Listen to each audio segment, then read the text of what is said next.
Okay, okay, super.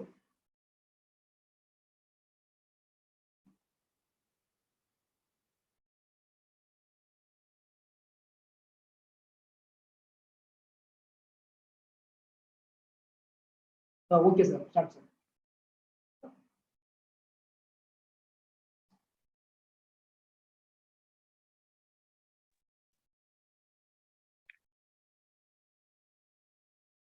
Okay, guys, sorry for the technical delay. So we'll start with the rapid revision for MRB.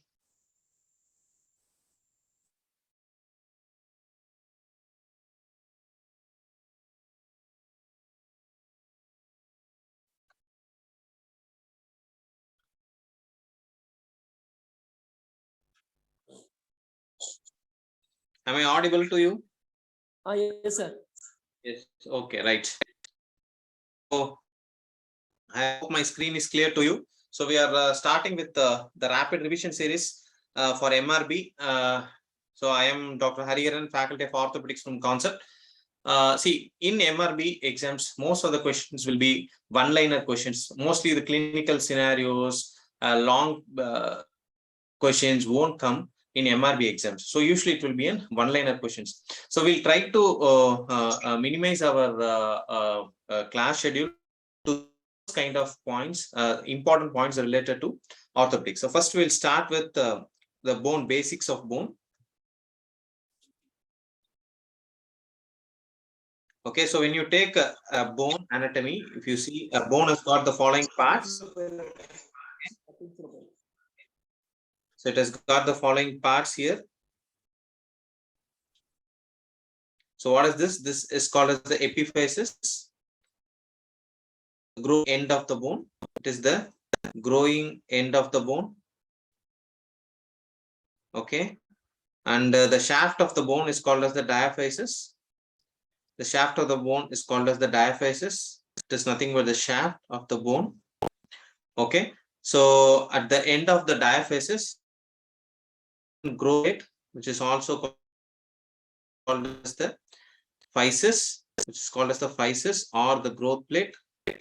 So the end of the diaphysis close to the physis is called as the metaphysis. Okay, so these are the parts of a typical long bone. Okay, if you see the importance of these parts, for example, metaphysis. The metaphysis is the most common site for osteomyelitis. Okay, so metaphysis is the most common site for osteomyelitis. Okay, except in one condition where that is most common site for osteomyelitis, and that condition is sickle cell disease. So in sickle cell disease, if a patient gets osteomyelitis, then it affects the diaphysis of the bone and not the metaphysis of the bone. But other than that, most common site for osteomyelitis is metaphysis. Okay, so if you take the parts of a the long bone, in addition, these can have additional projections called as apophysis. Example for apophysis, if you take the femur bone, greater trochanter is an example for apophysis. So what does this apophysis do? Apophysis helps in the appositional growth. Okay, it helps in appositional growth of the bone, whereas the physis or the growth plate helps in interstitial growth of the bone. It helps in interstitial growth of the bone. Okay, so these are basic parts of a long bone, and of this, the very important point is metaphysis. Okay, guys, metaphysis, it is the most common site.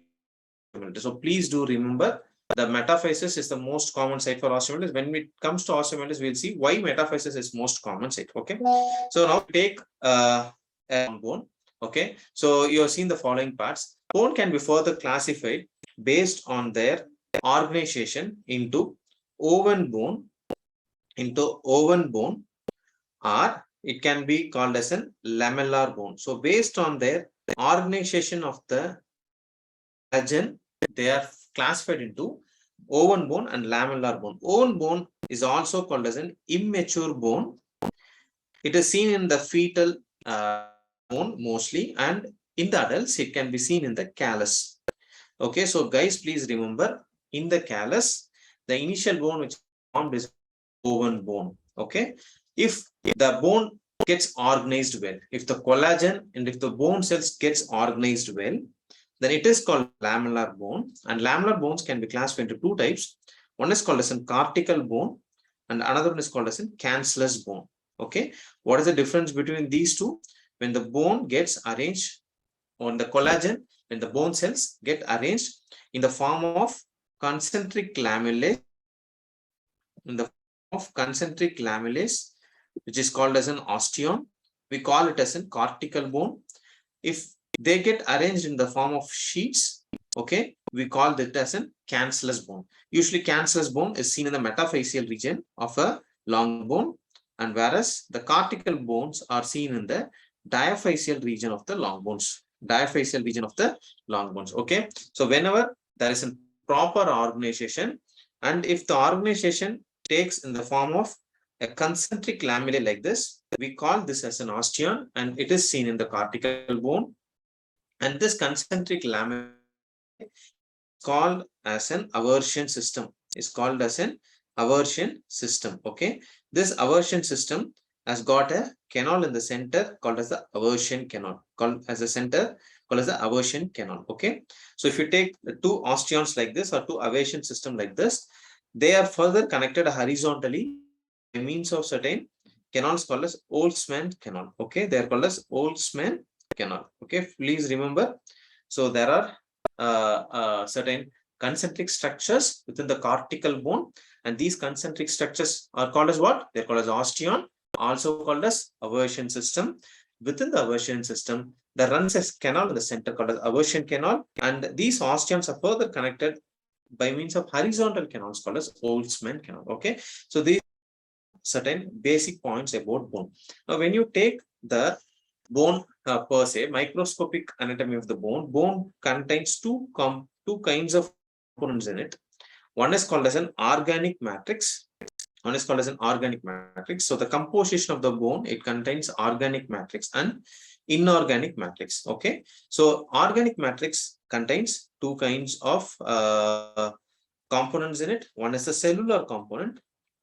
One is a cellular component. Another one is the collagen component. Another one is the collagen component. Inorganic component, as we all know, okay, it is made up of minerals. Okay, there are two main minerals in the bone. One is calcium, another one is phosphorus. Okay, so another one is phosphorus. So this calcium and phosphorus, as you all know, it occurs in the form of a crystal called as hydroxyapatite crystals. Hydroxyapatite crystals. Okay, hydroxyapatite crystals.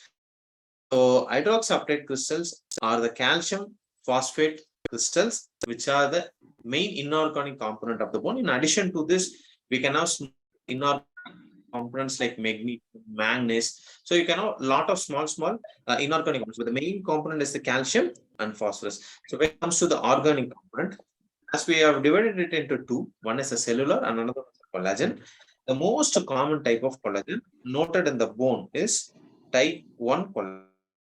Type 1 collagen. So guys, please remember, this is a very, very important question, frequently asked question where we go wrong. So the most common type of collagen in the bone is type 1 collagen. So to add a point here, okay, so the most common type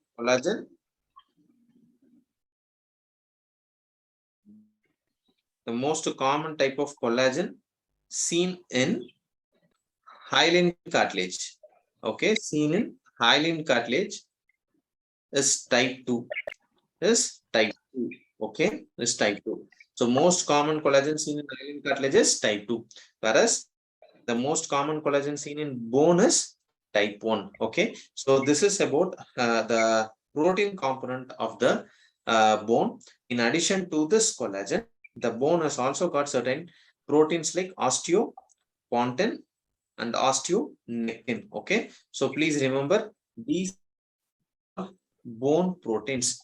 Okay, so they form a part of the organic matrix. The cellular component of the bone contains the following cells. One is called as OPG, which is also called as osteoproteinta cells. These osteoprogenitor cells gives rise to the bone forming cells called as osteoblast. So what is osteoblast? Very important, guys. Osteoblasts are the bone forming cells. Osteoblasts are the bone forming cells, and these osteoblasts secrete an important enzyme called as alkaline phosphatase. Secrete an important enzyme called as alkaline phosphatase. Okay. So when alkaline phosphatase level goes up in the blood, so what does it indicate? It indicates that osteoblastic activity is going up. When osteoblastic activity is going up, that bone formation increasing in the bone. Okay. These osteoblasts, okay, when they worn out or when bone gets deposited around them, they become silent or quiescent cells, and these quiescent cells are called as osteocytes. Okay, they are called as osteocytes. And what is the function of these osteocytes? Very important, guys. Osteocytes maintains the mineralization of the bone. Okay, osteocytes maintains the mineralization of the bone. Okay, clear? So see these three cells, they are all arising from one group of cells. So osteoprogenitor cell is a stem cell which gives rise to osteoblast. Osteoblasts are actively bone forming cells. When these cells become silent, they become osteocytes. These osteocytes, what is their role? Their main role is mineralization of the bone. Their main role is mineralization of the bone. Coming to the last category of bone cell, which does not belong to this group, but it belongs to a separate group that is called as osteoclast. Okay, so this osteoclast, where it is formed? It is formed from monocyte macrophage system. Formed from monocyte macrophage system. Okay, monocyte macrophage system. Okay, clear? So it arises from where? It arises from monocyte macrophage system. So these are multinucleated cells. Okay, these are multinucleated cells. Very, very important point. These are multinucleated cells. So usually they contain 15 to 20 nuclei within them. Okay, the characteristic feature of osteoclast is they will have a ruffled border. They will have a ruffled border, and they stay in a cavities of bone house lacunae. Okay, they stay in a cavities of the bone called as house lacunae. Very, very important point. Guys, all these points are very important. So please do remember, osteoclasts belong to a separate lineage macrophage system. It has got a ruffled border and they stay in a cavity. They small cavity within the bones, and these cavities are called as house lacunae. Okay, so this osteoclast secretes HCl and thereby it causes dissolution of the bone. Thereby it causes dissolution, or otherwise osteoclast are the bone destroying cells. Or the bone destroying cells. Okay, bone destroying cells. Osteoclasts are the bone destroying cells. Okay, fine. So this is about the composition of the bone. So if you put it together, the composition of the bone is broadly classified into organic and inorganic matrix. Okay, so organic matrix, cellular component, and the protein component, whereas inorganic matrix, mainly the mineral component. So we have seen all those things now. So coming to the next important point. Okay, so whenever you have a question, one of the questions can be, what are the bone formation markers and what are the bone resorption markers? Okay, so bone formation markers. So what are called as bone formation markers, or what are the things which goes up when the bone formation occurs? So one thing can go as serum alkaline phosphatase. Serum alkaline phosphatase is an important bone formation marker. Serum alkaline phosphatase is an important bone formation marker. Very important, guys. And osteocalcin, osteonectin are all bone formation markers. Are all bone formation markers. Okay, so whenever the activity of osteoclast goes up, bone formation increases. When bone formation increases, these markers can go up. Okay, when the osteoclast activity increases, okay, bone destruction markers. Okay, bone destruction markers goes up. Okay, what are the bone destruction markers? So they are, one is trap. Okay, what is trap? Trap is nothing tartarate resistant, tartarate resistant acid phosphatase enzyme. It is an enzyme like alkaline phosphatase, but it is an enzyme which is involved in bone destruction. So whenever there is a bone destruction, trap will in. So the enzyme trap will increase. So what is trap? Trap stands for tartarate resistant acid phosphatase. Yes, you will have urine hydroxyproline, and hydroxylysine. So these are some other markers which can go up whenever there is a bone destruction. So urine hydroxyproline and urine hydroxylysine are the other markers which can go up whenever there is a destruction. Okay, guys, I hope you understood what is the basics of bone and what are the basics, the composition of the bone. Okay, so with this background, we'll move to the next basics of anatomy. So joints. Okay, so since we deal many things joints in the bone, we'll just brush up a small flowchart for the joints. If you see joints are broadly classified into three types. It's called as a fibrous joint. Okay, next one is called as a cartilaginous joint. The next one is called a synovial joint. Next one is called as a synovial joints. See, the characteristic feature of fibrous joint is there are two bones or two or more bones connected for material. So these are immovable joints. They are immobile. Okay, these joints does not move. Whereas cartilaginous joints are slight mobile joints. Okay, mild movements can happen in this joint. Whereas synovial joints are freely mobile. They are freely mobile joints. They are freely mobile joints, guys. So we classify the joints into fibrous joints, cartilaginous joint, and synovial joints. An example for fibrous joint, sutural joints of the skull, the gomphosis, which is nothing but the teeth and its socket, are syndesmosis. So these are the examples for fibrous joint. Okay, syndesmosis example, inferior tibiofibular joint is an example for syndesmotic joint. Inferior tibiofibular joint is an example for the syndesmotic joint. Okay, so fibrous joint can be sutural joint, or it can be gomphosis, or it can be syndesmosis. Cartilaginous joint are broadly classified into two types. One is called as a primary cartilaginous joint. Another one is called as a secondary cartilaginous joint. Okay. So guys, remember, whenever there is a bone, okay. So whenever there is a bone and these two bones are connected by an hyaline cartilage. When these two bones are connected by an hyaline cartilage, we call it as a primary cartilaginous joint. Bone two connected by only hyaline cartilage. It is called as a primary cartilaginous joint. Example is the growth plate. So the bone where the growth plate lies is a classical example for synchondrosis. Primary cartilaginous joint. Primary cartilaginous joint is called as synchondrosis. Okay. So the second cartilaginous joint is also called as symphysis. Is also called as what? It is also called symphysis. So what is symphysis, guys? Easy. So there are two bones. The surface of the bones are covered by hyaline cartilage. Surface of the bones are covered by hyaline cartilage. Okay.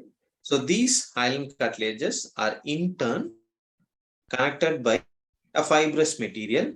They are connected in turn by a fibrous material. So such a type of joint is called as symphysis.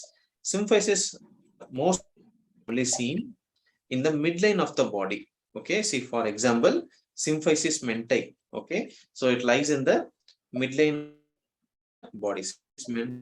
Pubic symphysis, okay, intervertebral disc are all examples for secondary cartilaginous joint, which is also called as what? Symphysis type of joint. Okay, synovial joints, I hope guys you all know what is called as synovial joints. They are freely mobile joints. The joint cavity is lined by a synovial membrane. Synovial membrane contains two types of type A and type B, and these synovial cells secrete synovial fluid, makes the joint lubricated and makes the joint more mobile. Okay, so these are certain features of synovial joint. I'm not going to the depth of it. I hope that would have been covered in anatomy. There are various kinds of synovial joints. For example, pivot joint, or it can be a ball and joint. Okay, it can be a ball and socket joint, or it can be a hinge joint, or it can be a plain joint, okay, or it can be a saddle joint. So there are various varieties of synovial joint. Okay, so I'm not going into the depth of this. To just have an idea about the different, we have covered this. Okay, so with this background, we'll move to the next important part of the general orthopedic fracture. Okay, fracture. So what do you mean by fracture? See, very simple, guys. Fracture means discontinuity in the cortex. Any discontinuity in the cortex is called as fracture. Okay, so the most common sign in a fracture is tenderness. The most common sign in a fracture is tenderness. So most common sign in any fracture is tenderness. But the most reliable sign, if this sign is present, then there is fracture. So that is called as most reliable sign. So most reliable sign is loss of transmitted mobility,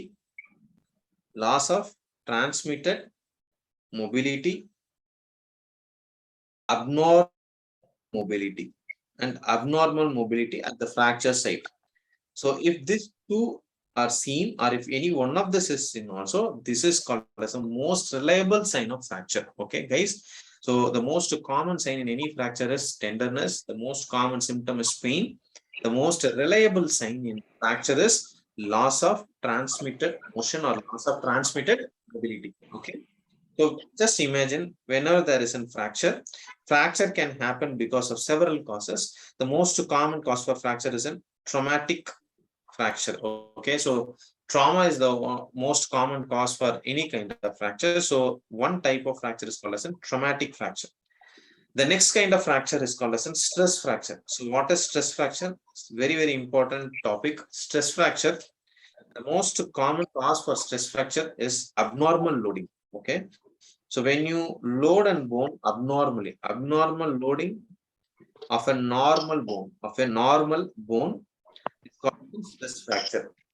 It's called as a stress fracture. Example, march fracture. See, you know the military recruits, okay? So they're very strong guys, but still, when they abnormally load their foot during march fast, they can fracture the second metatarsal, okay? So they can fracture second metatarsal neck. Okay? So that is in march fracture. March fracture can also happen in the third metatarsal, okay? But the most important bone is second metatarsal, okay? So second metatarsal neck fracture is called as what kind of fracture? March fracture. March fracture is an example for stress fracture, okay? Similarly, in marathon runners, tibial shaft can get stress fractures, okay? Tibial shaft can have a stress fracture. Okay, now whenever there is a stress fracture, it is very, very difficult to pick it up with an X-ray. So using an X-ray, it is very, very difficult to pick the fracture. Routinely for any fractures, we do X-rays. In an X-ray, we can pick the fractures, but for stress fractures, this is a very, very the investigation of choice for stress fracture MRI. Okay, so the investigation of choice for stress fracture is what? It is MRI. So please remember the investigation of choice for stress fracture is MRI. Okay. Now coming to the third varieties of fracture, which is called as a pathological fracture. Okay. So guys, pathological fracture is again fracture happens due to normal loading. Okay. Normal loading in an abnormal or in an diseased bone. Okay. So whenever a fracture occurs due to a normal loading in a diseased bone, we call this as a pathological fracture. Okay, so pathological fracture, the most common cause for pathological fracture is osteoporosis. Okay, and these osteoporotic fractures are very common in vertebrae, where they have a wedge compression kind of fracture, guys. All these are very, very important points. Wedge compression fracture, which occurs in the vertebrae, which occurs due to osteoporosis is one example for a pathological fracture. So please remember, guys, osteoporosis occurs due to decreased mineralization of the bone. Decreased mineralization of the bone causes weakening of the bone, and this weakening of the bone can cause fractures even at normal load. Okay, whenever a bone gets fractured due to an abnormal loading, then it is called as a stress fracture. Whenever fracture occurs due to normal loading in a diseased bone, we call it as a pathological fracture. Okay, so there are a lot of other causes for pathological fractures like infection, malignancy. Okay, so any kind of diseases which causes fracture, it is called as pathological fracture. And there is an important criteria which is applied for pathological fracture. That criteria is called as Merrill's criteria. It is called as Merrill's scoring or Merrill's criteria. So whenever the Merrill's scoring is less than 8, there is no need for prophylactic fixation of the fracture. But when the Merrill score is more than 8, these kind of fractures requires prophylactic fixation. Okay, it requires prophylactic fixation. Guys, this question is very, very important. So where Merrill's criteria is applied, Merrill's criteria is not applied for traumatic fractures. It is not applied for stress fractures. Merrill's criteria is applied for pathological fractures or applied for pathological. And when the Merrill scoring is more than 8, then those kind of fractures requires prophylactic fixation, guys. Okay, fine. So this is about the basics of different kinds of fracture. Okay. Now, whenever a fracture happens, okay, any fracture which happens, that fracture has to heal, isn't it or not? So that is called as fracture healing. So fracture healing goes in the following stages. Okay, so these are the stages of one is stage of hematoma. Okay, so stage of hematoma is where the blood clot occurs after fracture around the site, followed by stage of inflammation, where all the growth factors, all the cell reaches the fracture site. Stage of soft callus formation, stage of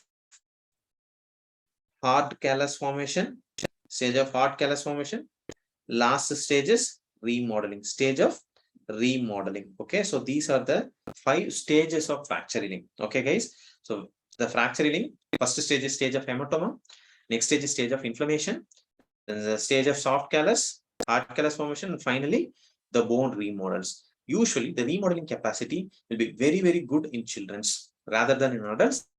Children's have got a very good bone remodeling capacity. Okay, so with this basis, we'll go into the fractures of the upper limb. Okay, so all this time we are dealing with the basics of fracture, and we'll go to the upper limb fractures. Okay, so before going to the upper limb fracture, one more thing I want to tell you guys. So very, very important topic again in the basics of fracture, that is called as complications of fracture. Okay, so whenever a fracture happens, okay, the following complications can be expected. See, normally when a fracture happens, the bone cortex discontinues, and the natural tendency is to heal, so that the fracture heals completely. But there can complications which can happen following fracture. The one such complication is non-union. Okay, so when do you call a fracture is going for non-union? When the fracture has not united up to 9 months time. Okay, if the fracture has not healed up to 9 months time, this is very, very important. This is an MCQ again. So when the fracture has not healed up to 9 months time, we call it as a non. Okay, so the common bones which goes in for non-union are the neck of the talus fracture, neck of talus fracture. Okay, scaphoid fracture, neck of femur fracture, neck of femur fracture. Okay, the anatomical neck fracture of humerus are all very notorious for non-union, Okay, so the next complication which can be expected following fracture is malunion, guys. So what is malunion? When the bone unites in an abnormal way. There is an union which is happening here, but it is united in an abnormal way. So that is called as a malunion. The fracture which commonly goes in for malunion is supracondylar humerus fracture. Supracondylar humerus fracture. Very, very important fracture that results in a classical deformity. Yes, guys. Yes, supracondylar humerus fracture results in a deformity called as gunstock deformity. Results in a deformity called as gunstock deformity. Very, very important MCQ again. Okay. So supracondylar humerus fracture goes in for malunion. Intertrochanteric fracture. Intertrochanteric fracture goes in for malunion. Colles fracture, that is the fracture of the distal radius, goes in for malunion. So these are certain fractures in the body which commonly goes in for malunion. Okay. So now whenever there is a fracture associated with fracture, nerve injuries can happen. Nerve injuries are common whenever there is a fracture. So what are the fractures that are more prone for nerve injuries? Example, see whenever there is a supracondylar humerus fracture per se, supracondylar humerus fracture, the most common nerve which is involved in a supracondylar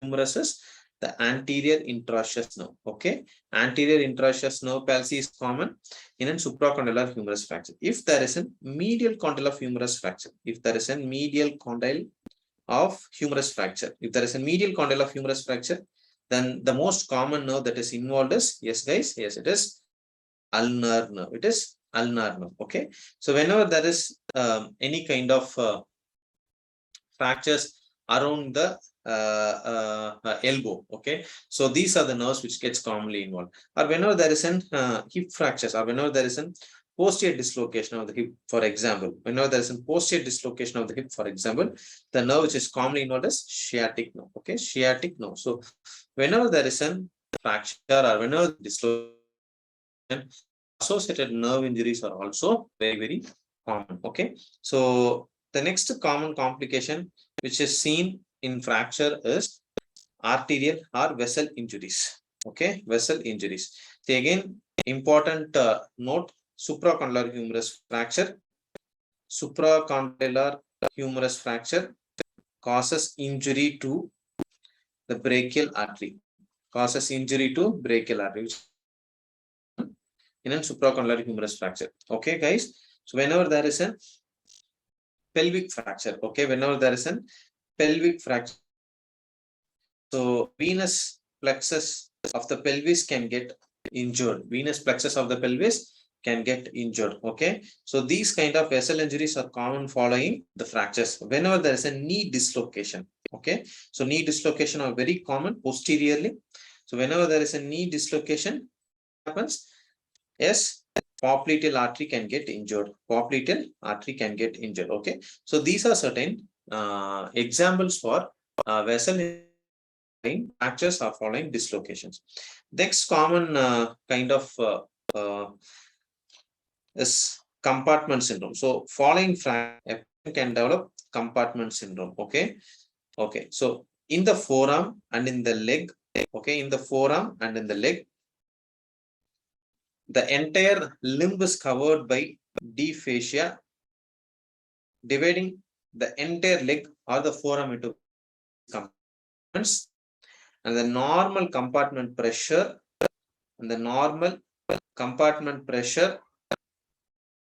is less than 30 millimeter of mercury. Is less than 30 millimeter of mercury, or if you want to say, it is 8 to 10 millimeter of mercury.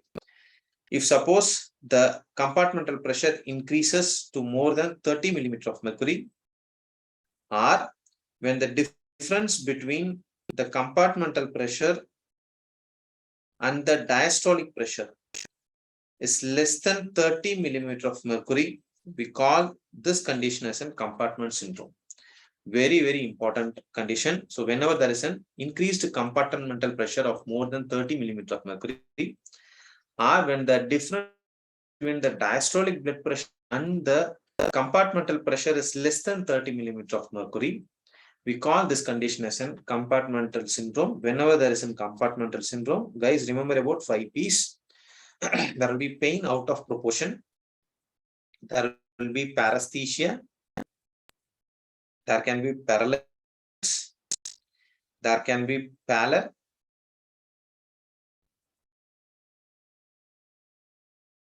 Okay, so there can be pain, there can be paresthesia, there can be there can be paralysis, and there can be pallor, and there can be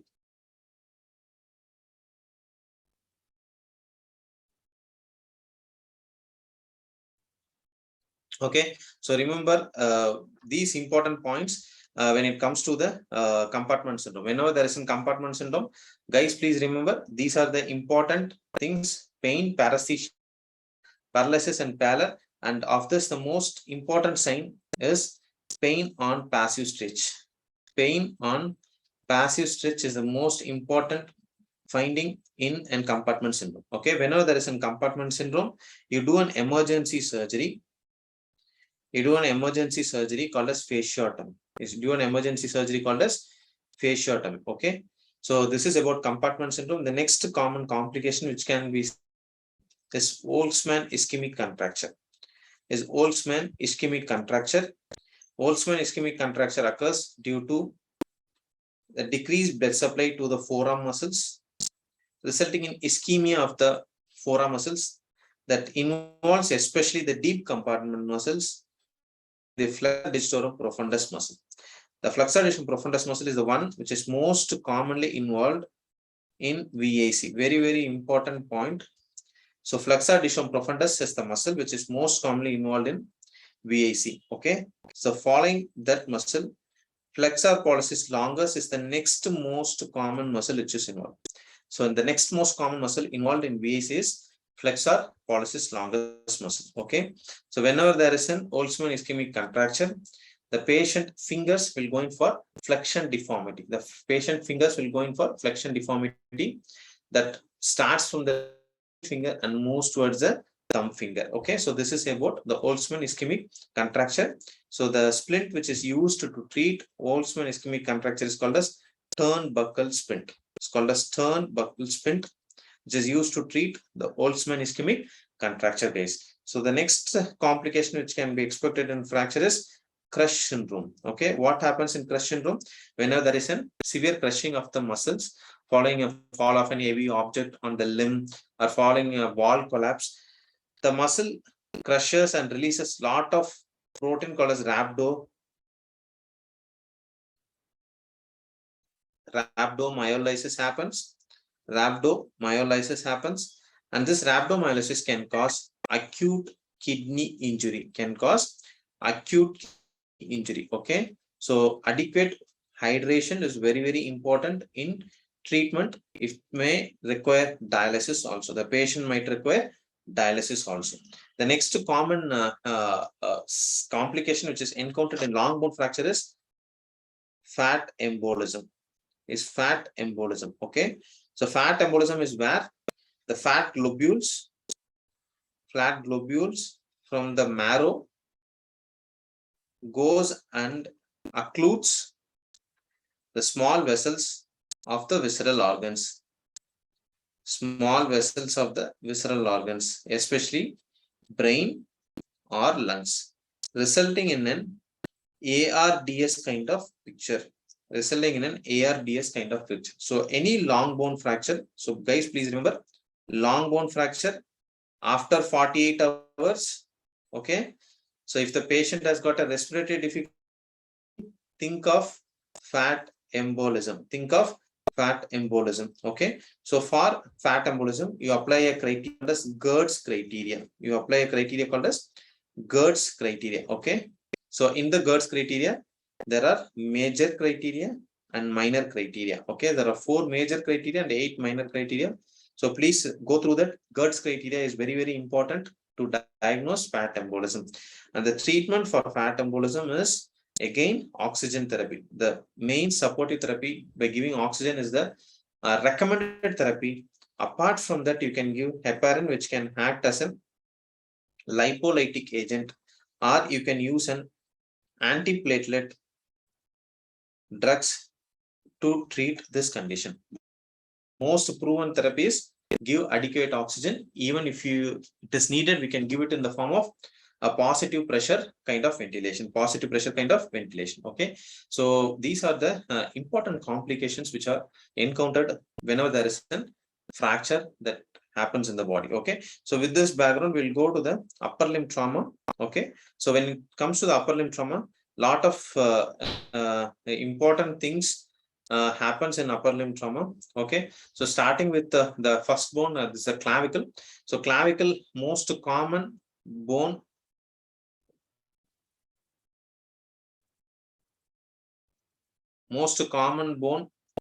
to get fractured in birth trauma. So in birth trauma, this is the most common bone to get fractured. And the most common site of clavicle fracture is middle third. Or the junction of medial third and distal third. Okay, so the junction of medial 2/3 and distal 1/3 is the site where the clavicle commonly fractures. Okay, most of the time clavicle fractures are treated conservatively. Except this is an MCQ again, important MCQ. So whenever the clavicle fractures are associated with an open fractures, whenever the clavicle fractures are associated with a floating shoulder, or whenever there is a gross shortening following fracture of more than 2 centimeters. So more than 2 centimeters shortening, or when there is a bone spike causing tenting of the skin. In all this condition, we can treat the clavicle fracture by surgical methods. Okay, by surgical methods. Otherwise, most of the time clavicle can be conservatively by using these kind of braces called as figure of 8 R and simple arm sling can be used to treat clavicle fractures. Okay, so the next common fracture or the next common injury in the upper limb is the shoulder dislocation. Okay, so shoulder dislocation, as we all know, shoulder is a ball and socket joint. And shoulder joint is the most common joint to dislocate in the body. Most common joint to dislocate in the body is shoulder joint. So guys, please remember, whenever there is a shoulder joint dislocation comes, lot of questions occurs around the shoulder joint. Okay, to start with, the most common type of shoulder dislocation is anterior shoulder dislocation. Anterior shoulder dislocation is the most common type, followed by posterior shoulder dislocation, followed by inferior shoulder dislocation. So there are 3 kinds of shoulder dislocation. One is called as anterior shoulder dislocation, next posterior shoulder dislocation, and the third one is inferior shoulder dislocation. Inferior shoulder dislocation is also called as luxatio erecta. It's also called as luxatio erecta. Okay, and the patient will present to you with an classical salute attitude. Okay, classical salute attitude. Posterior shoulder dislocation commonly occurs in patients with epilepsy or electric shock injury. Okay, so usually it occurs following an electric shock injury or in patients who have got epilepsy. So when it comes to anterior shoulder dislocation are most commonly seen in trauma, most commonly seen in sports injuries. Okay, so coming to the anterior shoulder dislocation is an important topic. Anterior shoulder dislocation can occur in 3 ways. There are 3 types of anterior shoulder dislocation. One is called as pre-glenoid type.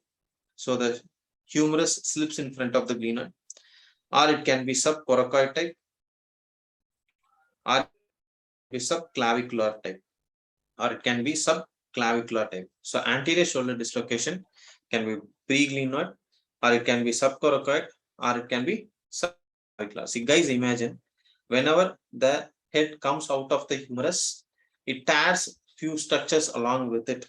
Okay, so in an anterior shoulder dislocation, anterior, inferior glenoidal labrum gets torn.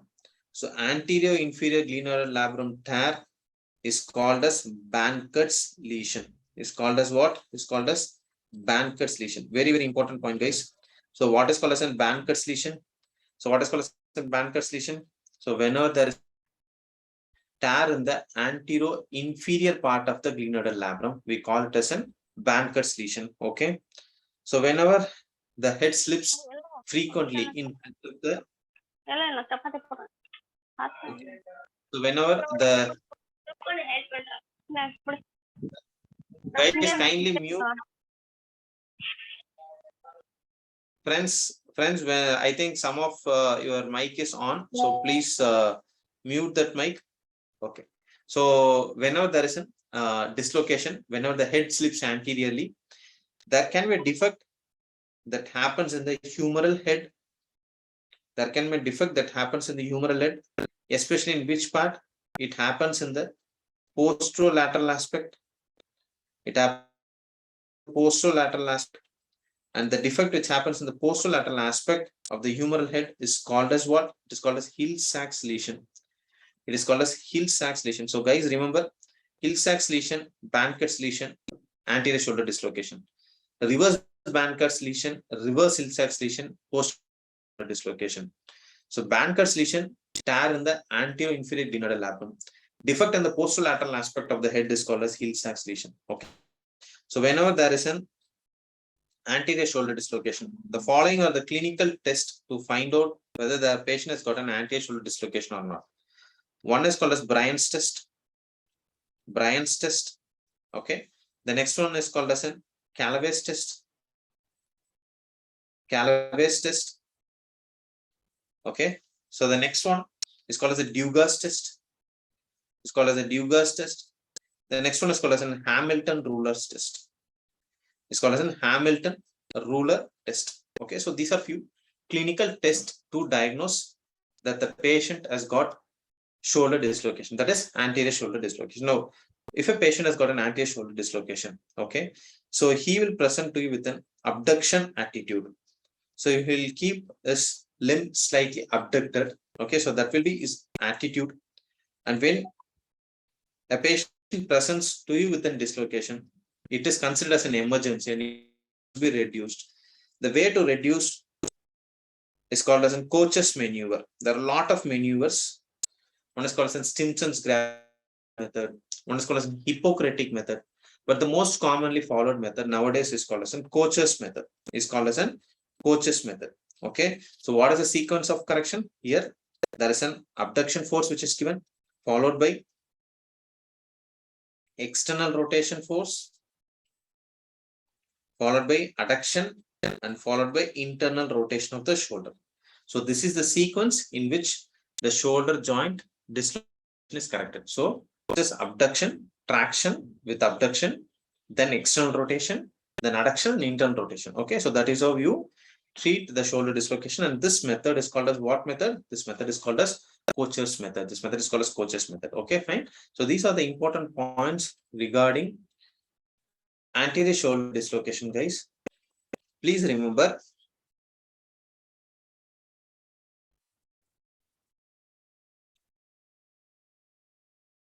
in posterior shoulder dislocation, you get two important clinical signs. You get two important clinical signs. So one sign is called as an vacant glenoid sign. Vacant glenoid sign. The next sign is called as a light bulb sign. So two important signs.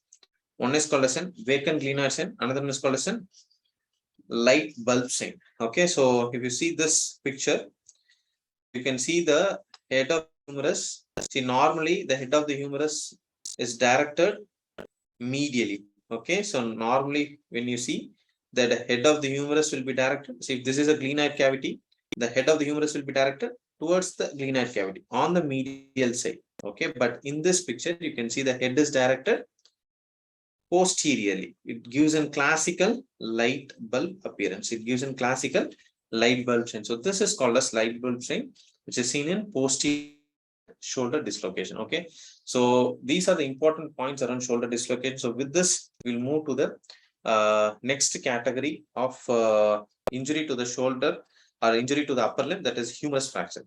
So only one thing about humerus fracture. Okay, so in humerus there is a variety, and in humeral shaft fracture there is a variety called as Hallstein-Lewis fracture. Okay, Holstein-Lewis fracture. So Holstein-Lewis fracture is a fracture of humeral shaft. It is a fracture which is most commonly associated with radial nerve injury, which is most commonly associated with radial nerve injury. Now you can ask me, is there any other nerve that gets injured in shoulder dislocation? Yes. In shoulder dislocation, the most common nerve that is injured is axillary nerve. The next common nerve injured in shoulder dislocation is musculocutaneous nerve. Okay, guys, remember Holstein-Lewis fracture of the shaft of the humerus at the junction of the middle third and distal third. It results in injury to radial nerve. Okay, whenever there is a radial nerve injury, the patient can present to you with wrist drop. Okay, Okay, so most of the humerus fractures can be treated conservatively. It can also be treated very well with various surgical methods like intramedullary nailing or by using plating method. Okay, so with this, we'll move to the next most important area, that is the fractures around the elbow. Okay, so when you take the elbow, okay, so one normal anatomical relationship around the elbow is very, very important. So if you see the elbow, there are three bony prominences around the elbow. Let us consider this: the medial epicondyle, this is the lateral epicondyle, and this is the olecranon, Okay, so these three bony points, when you flex the elbow, it forms a triangle that will be an isosceles triangle. And when you extend the elbow, all these three bony points will come into a straight line. Okay, now why it is important? There are certain fractures which disturb this 3-point bony relationship, and there are certain fractures which does not disturb this bony relationship. Example, so we'll see first the 3-point bony relationship is maintained in supracondylar humerus fracture. In supracondylar humerus fracture, this 3-point bone relationship is maintained. Okay, whereas in the following conditions, okay, like elbow dislocation,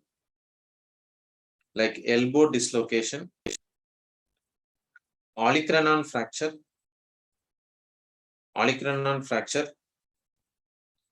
medial epicondyle fracture, lateral epicondyle fracture, okay. So in all these fractures, okay, the 3-point bony relationship is not maintained. The 3-point bony relationship is not maintained. Okay, it's not maintained. Very, very important points. So the 3-point bony relationship is not maintained in elbow dislocation. It is not maintained in olecranon fracture. It is not maintained in medial condyle or the lateral condyle fracture. It is maintained in supracondylar humerus fracture. Okay, so with this background, we'll go into the next important, very, very important topic, that is supracondylar humerus fracture. Supracondylar humerus fracture is very, very common in children's. Okay, it is most common in children's. Okay, so there is a classification method called as Gartland's classification method. So there is an classification method called as Gartland classification method.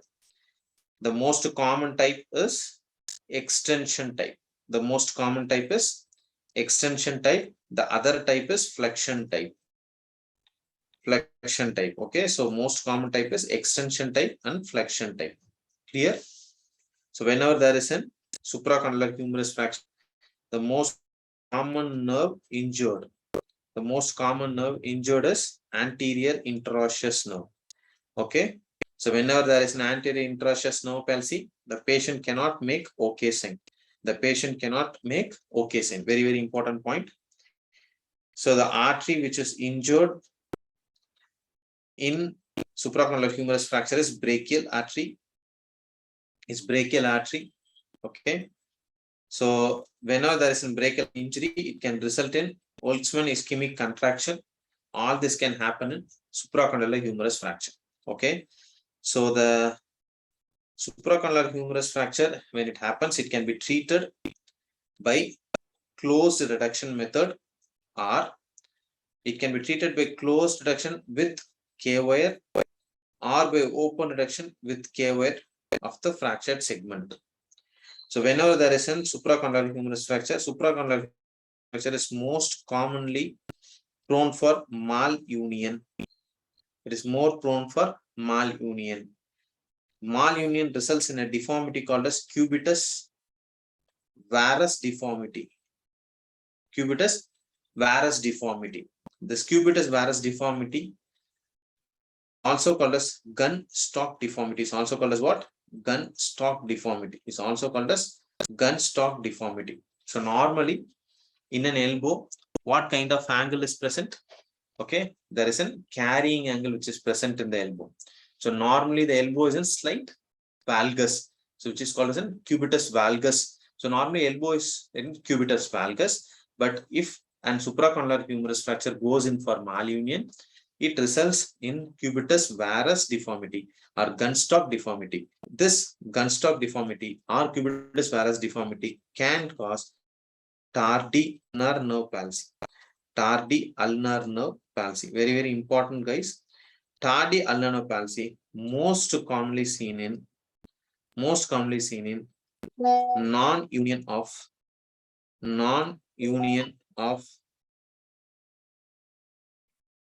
lateral condyle of humerus fracture. Lateral condyle of humerus fracture. Remember, guys, very, very important point. So whenever there is a supracondylar humerus fracture, cubitus varus deformity can happen. It is also called as gunstock deformity. It can result in tardy ulnar palsy. Tardy ulnar means the ulnar palsy occurs very slowly, but tardy ulnar palsy is more commonly associated with, okay, most commonly associated with non-union of lateral condyle of humerus fracture. Okay, non-union of lateral condyle of humerus fracture. So this brings to the next topic called as fracture of necessity. Fracture of necessity. Okay, so there are certain fractures which 100% requires surgical correction, okay, or surgical intervention. So those fractures are called as fractures of necessity. And one such fracture is the lateral condyle of humerus fracture.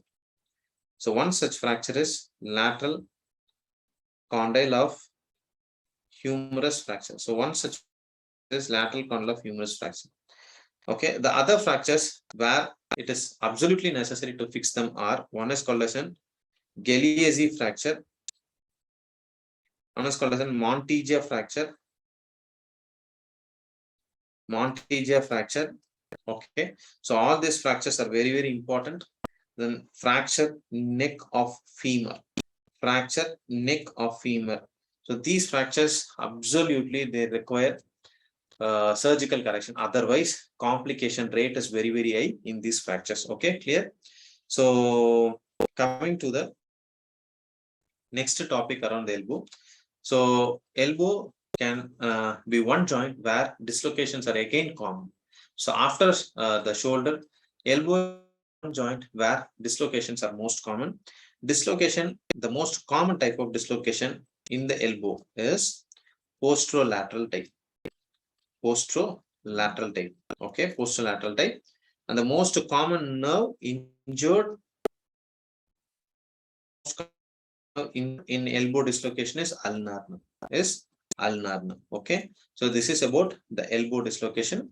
And whenever there is an elbow dislocation, it can be reduced by traction counter traction method. It can be reduced by traction counter traction method. Okay, so then there is an entity called as pulled elbow, which is also called as nursemaid's elbow, So whenever the parent or the father carry the child holding his forearm, and the head of the radius can dislocate. Head of the radius can subluxate out of the annular ligament, can subluxate out of the annular ligament. So that condition is called as a pulled elbow or nursemaid's elbow. It is called as a pulled elbow, also called as what? Nursemaid's elbow. Okay. So it's very common in children less than 6 years of age. Less than 6 years of age. Okay. So coming to the fractures of the forearm. So both bone forearm fractures are again common fractures which are seen in day-to-day orthopedic practices, and this forearm fractures can cause compartment syndrome. So whenever there is a forearm fracture, can result in compartment syndrome. It can result in compartment syndrome. So please guys remember about compartment syndrome. Pain on passive stretch, paresthesia are very important clinical signs in compartment syndrome. Okay, so we were discussing about the compartment syndrome. So what are the 5 P's in compartment syndrome? So you'll have pain, you'll have paresthesia, you'll have paralysis, you can have pallor, and there is an increased compartmental pressure. Then there is an increased compartmental pressure. So these are the 5 P's in the compartment syndrome. So guys, please remember the most important sign is pain on passive stretch. Pain on passive stretch is the most important sign in compartment syndrome. The least important sign is pallor or pulselessness. See, whenever the pulse is present, you don't assume that there is no compartment syndrome. Even in the presence of pulse, the patient can develop compartment syndrome. And as we have discussed previously, whenever there is a compartment syndrome, the treatment of choice is fasciotomy. The treatment of choice is fasciotomy. Okay. So when you look into this picture, what abnormality can you see? If you see, you can see there is a fracture in the ulna. Okay. So there is a fracture in the ulna here, and there is a dislocation of the proximal radial ulnar joint. So guys, remember proximal ulnar shaft fracture, okay, associated with proximal radio-ulnar joint dislocation. Proximal radio-ulnar joint dislocation is called as an Monteggia fracture. Is called as an Monteggia fracture. Okay. The opposite to that, where there is a radial shaft fracture. So where there is a radial shaft fracture associated with distal radio-ulnar joint dislocation. Associated with distal radio-ulnar joint dislocation. Then that kind of fracture is called as what? Galeazzi fracture. It's called as Galeazzi fracture. So all these are important eponym fractures. So please remember, guys. So radial shaft fracture associated with distal radio-ulnar joint dislocation is called as what? Galeazzi fracture. And proximal ulnar fracture with the proximal radio-ulnar joint dislocation is called as what? Monteggia fracture is called as Monteggia fracture. Okay. So this is about the fractures of the forearm. So next, the important topic in the upper limb fracture is the Colles fracture. Colles fracture. Colles fracture most commonly occurs in elderly. It occurs most commonly due to osteoporosis. Due to osteoporosis. Most commonly occurs due to fall on an outstretched hand. So these are called as Fuchs injuries. So it can occur due to fall on an outstretched hand. Okay. So whenever there is a Colles fracture, the patient can present with a classical deformity called as dinner fork deformity. Can present with a classical deformity called as dinner fork deformity. And where does the Colles fracture occurs? Colles fracture occurs in the cortico-cancellous junction of the distal radius. Cortico-cancellous junction of the distal radius is the area where Colles fracture happens. Whenever Colles fracture happens, the distal fragment goes in for supination. The distal fragment goes in for supination. The distal fragment can goes in for lateral tilt. The distal fragment can go in for impaction. The distal fragment can go in for dorsal tilt, or dorsal shift. So these are the deformities which can happen in the distal fragment of the Colles fracture. Okay, whenever a Colles fracture happens, it can be treated conservatively by using a cast called as Colles cast. By using a cast called as cast. Most of the time it can be treated conservatively. Okay. So the opposite of Colles fracture, where the deformity happens in a reverse way, is called as a Smith fracture. Smith fracture. Okay. It results in a deformity called as garden spade deformity. Garden spade deformity. Okay. So what is the difference between Smith fracture and Colles fracture? In Colles fracture, the distal fragment gets displaced dorsally, or the distal fragment gets displaced posteriorly. Whereas in a Smith fracture, the distal fragment gets displaced anteriorly or ventrally. So ventral displacement of the distal fragment of the distal radius causes Smith fracture, also called as garden spade fracture. And please remember, guys, Colles fracture and Smith fractures are extra-articular fractures. The intra-articular fracture of the distal radius is called as Barton's fracture. It's called as what? It's called as an Barton's fracture. Okay, intra-articular fracture of the radial styloid. Radial styloid fracture is called as an Schoffer's fracture. Is called as an Schoffer's fracture. Okay, so all these are important eponym fractures which are expected in the MRB. So please pay attention to this. Colles fracture, Smith fracture, Colles fracture, dinner fork deformity, Smith fracture, garden spade deformity. Intra-articular fracture of distal radius are called as Barton's fracture, which most of the time cannot be treated conservatively and it requires a surgical intervention. Radial styloid fracture is also called as Schoffer's fracture. Okay, and there is another lunate fossa depression fracture. Lunate fossa depression is called as a die punch fracture. Is called as a die punch fracture. Is called as a die punch fracture. Okay, guys. So this is how they treat Colles fracture. As I already told, Colles fracture is by using in Colles cast. Okay. The next fracture, which is commonly seen around the wrist, is called as a scaphoid fracture. Okay, so scaphoid fracture, the peculiarity of scaphoid fracture is scaphoid fracture can go in for non-union, very important. Scaphoid fracture goes in for avascular necrosis, okay. So non-union and avascular necrosis are the most common complications which are seen in scaphoid fracture. Okay, and whenever there is a scaphoid fracture, it can be treated with an cast called as scaphoid cast applied in a glass holding position. Okay, glass holding position. So glass holding position is the position in which the scaphoid cast is being applied. Okay, so whenever there's a scaphoid fracture, please remember about avascular necrosis. As we have already seen, there are a lot of other fracture which can go for non-union and avascular necrosis, like neck of femur fracture, talar neck fractures are more prone for avascular necrosis. Now coming to the next important one-liner question or an sign-based question, which is called as a Terry Thomas sign. Okay, so Terry Thomas is a famous English comedian. Okay, so his teeth has got a big gap between incisors. So such a picture is also seen in this X-ray. Okay, so that sign is called as Terry Thomas sign, which is seen in a condition called as scapholunate dissociation.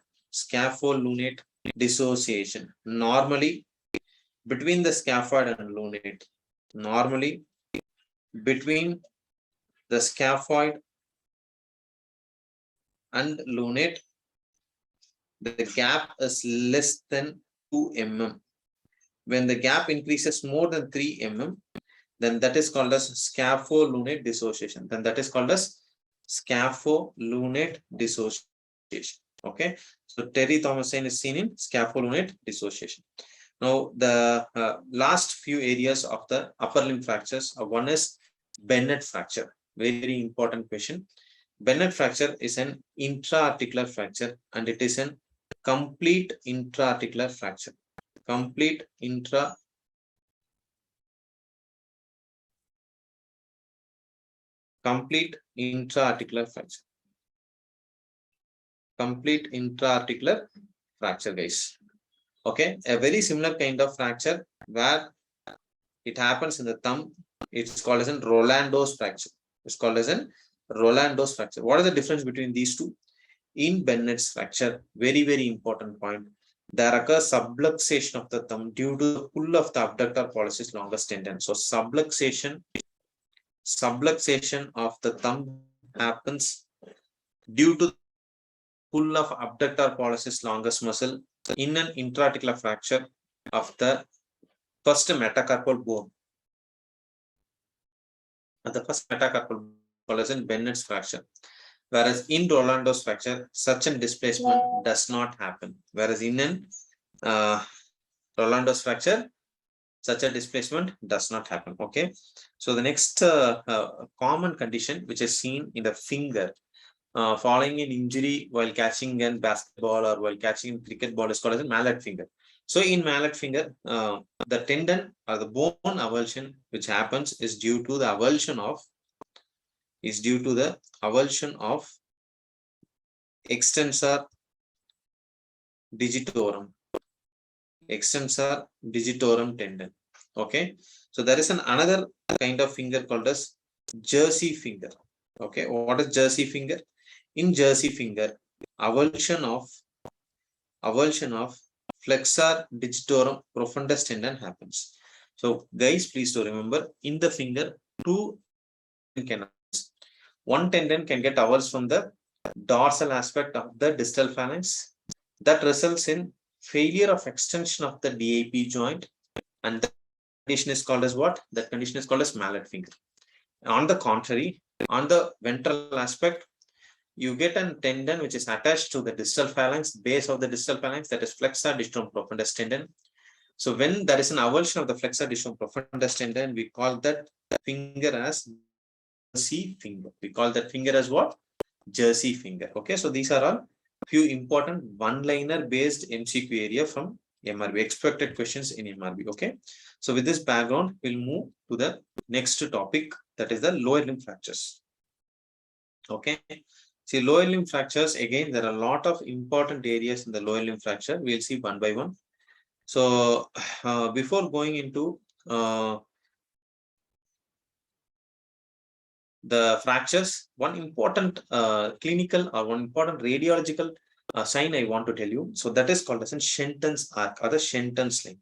See, what is Shenton's arc or Shenton's line? When you draw a line from the inferior aspect of the neck of the femur, it reaches the superior margin of the obturator foramen, or it reaches the inferior border of the superior pubic rami. So this arc is called as a Shenton's arc.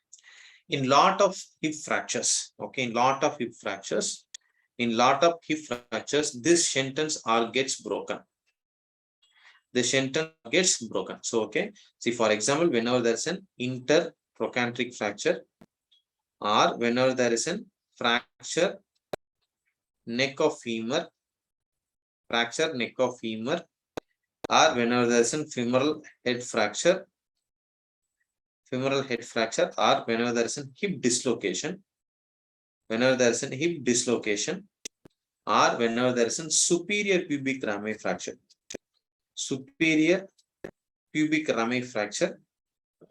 Okay, so this Shenton's line can be broken. Clear? So Shenton's line can be broken in these conditions. Okay, clear? So with this background, we'll move into the pathology. Okay, see, whenever there is a pelvis is like a ring, and this ring can be disrupted following injuries. So there is a person called as Style who classified the pelvic fractures. Okay, so he classified the pelvic fractures as type A, type B, and type C. Type A is the fracture is both vertically and rotationally stable. Okay. Type B is where the fracture is rotationally unstable. Example is open book fracture. And there are certain fractures where it is stable It is unstable both vertically. Okay, it is unstable both vertically and rotationally. So whenever the instability is noted both in the vertical axis and in the rotational axis, it is called as a type C fracture. So Tile's classification is a very, very simple classification of pelvic fracture. What is important in pelvic fracture is whenever there is a pelvic fracture, there can be associated injuries to the venous sinuses resulting in hypovolemic shock. Lot of blood can be lost in a pelvic fracture. Okay, up to 2.5 liters of blood can be lost due to an pelvic fracture resulting in hypovolemic shock. Okay, in a very similar way, pelvic fractures can be associated with perineal injuries. Perineal injuries, especially urethral injury. Urethral injury. Okay, so if you see a blood at the meatus, at the urinary meatus, with a patient with a pelvic fracture, please suspect urethral injury. Please suspect urethral injury, which is very, very important. Okay, clear? So the next common entity which comes across the lower limb fractures are the dislocations around the hip. Okay, so there are three kinds of dislocation which are common in the hip. One is called as a posterior dislocation. Next one is called as an anterior dislocation. Next one is called as a central dislocation. Central dislocation. In posterior dislocation, the patient classically present to you with an fader attitude. Very, very important point. Fader attitude. What does fader attitude stands for? F stands for flexion. The hip will be in flexion. AD stands for adduction. AD stands for adduction. IR stands for internal rotation. Whereas in anterior dislocation, okay, the patient present to you with an flexion, abduction, abduction, and external rotation. So this is called as what? This is called as a Faber attitude. This is called as Faber attitude. Okay, it's called as Faber attitude.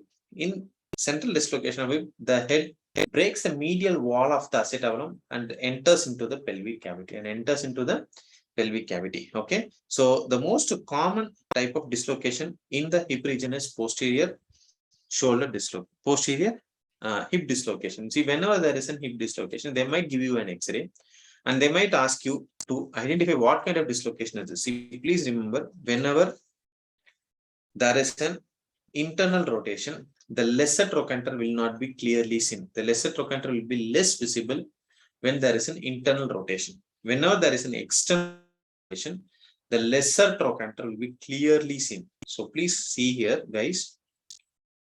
In this picture, you can see the lesser trochanter clearly, whereas here I am not able to see the lesser trochanter. Okay, here the femoral shaft is in abduction. Here the femoral shaft is in adduction. Okay, so whenever a patient has got this kind of clinical picture where there is a prominent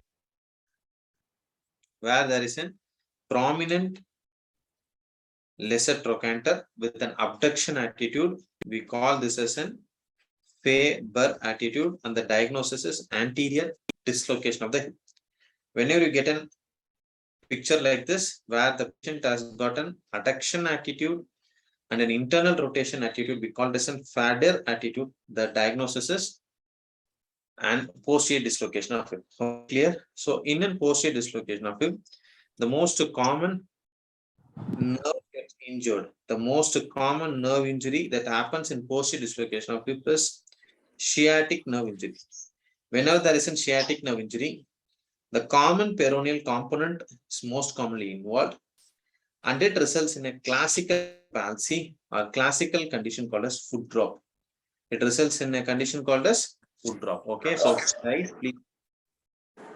Foot drop occurs due to sciatic nerve injury, or it can occur due to common peroneal nerve injury. But in an posterior dislocation of hip, it is because of the sciatic nerve injury we are getting foot drop. Okay, clear?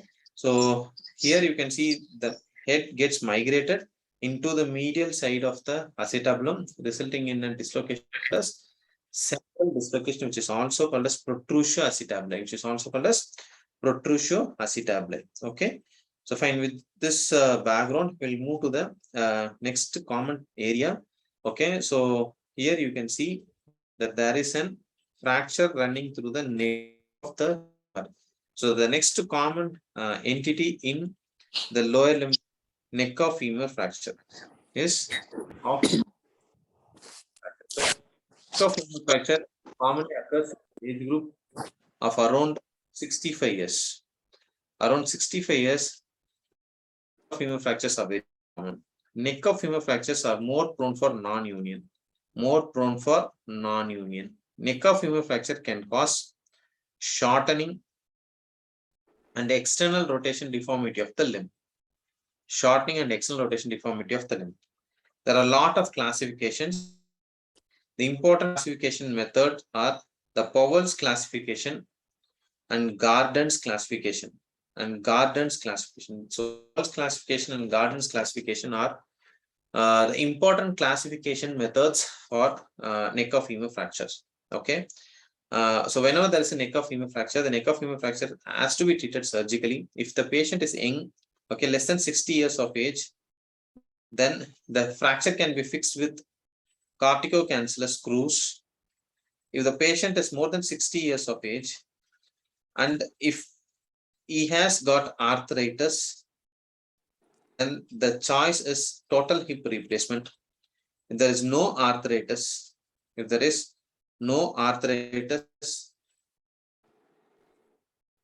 then the patient can be treated with an hemiarthroplasty. Patient can be treated with hemiarthroplasty, ranging from Austin Moore Thompson's to bipolar processes. Example is Austin Moore's processes.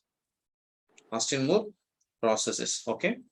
So, guys, please remember, neck of femur fracture, the common complication is non-union.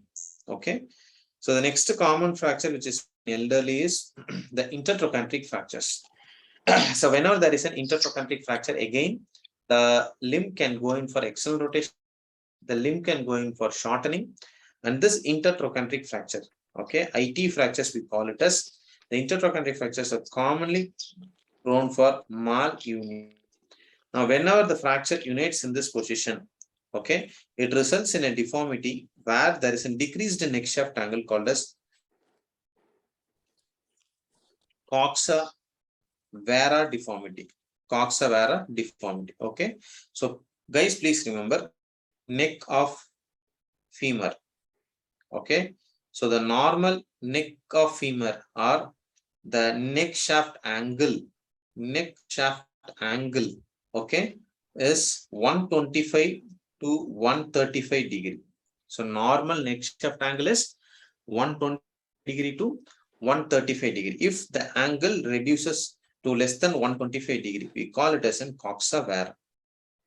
Okay, and coxa vara can occur intertrochanteric fracture due to malunion of the intertrochanteric fracture. Okay, whenever there is a coxa vara, the patient will present to you with a gait called as Trendelenburg gait. Okay, if there is an unilateral coxa vara, the patient can present to you with an Trendelenburg gait. If there is a bilateral coxa vara, then patient can present to you with a waddling gait. Can present to you with a waddling gait. Okay, so these are certain the important fractures around the hip region. Okay, so the next fracture which should not be forgotten is subtrochanteric fractures. Okay, subtrochanteric fractures. Subtrochanteric fracture. Okay, so please remember, subtrochanteric fracture goes in for a classical deformity. Okay, so the proximal fragment goes in for a classical deformity called as flexion, again abduction, and external rotation deformity. Okay, and external rotation deformity.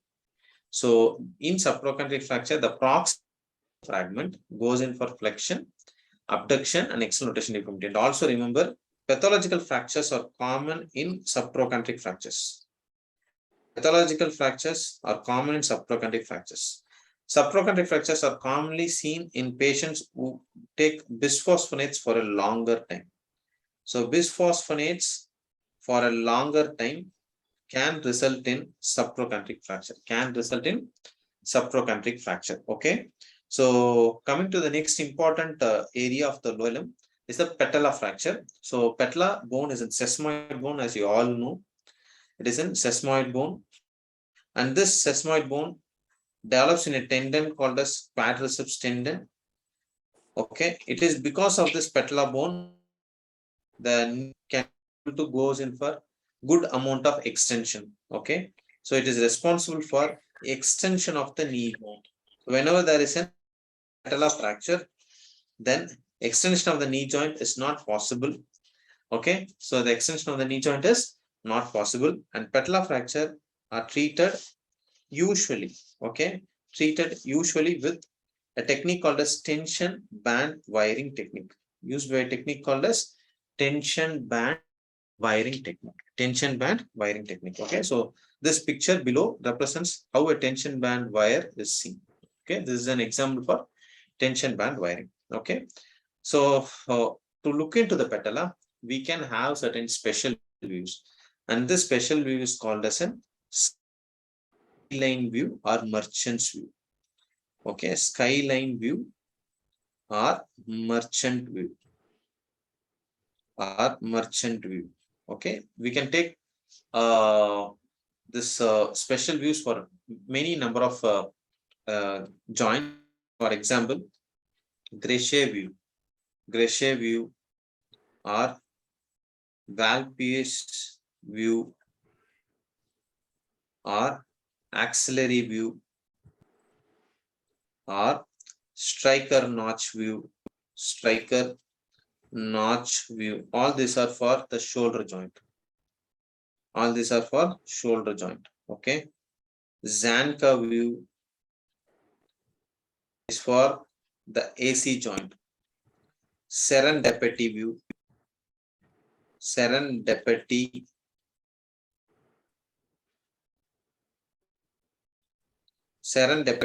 view is for the sternoclavicular joint.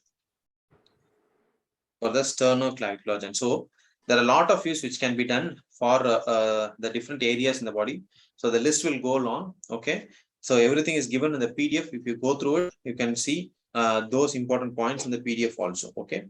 So the next fracture which is encountered in the limb is the both bone leg fracture. Both bone leg fractures are commonly associated with two things. One, they're commonly associated with compartment syndrome. Then they're commonly associated with open injuries. Okay. So please, guys, remember open fractures.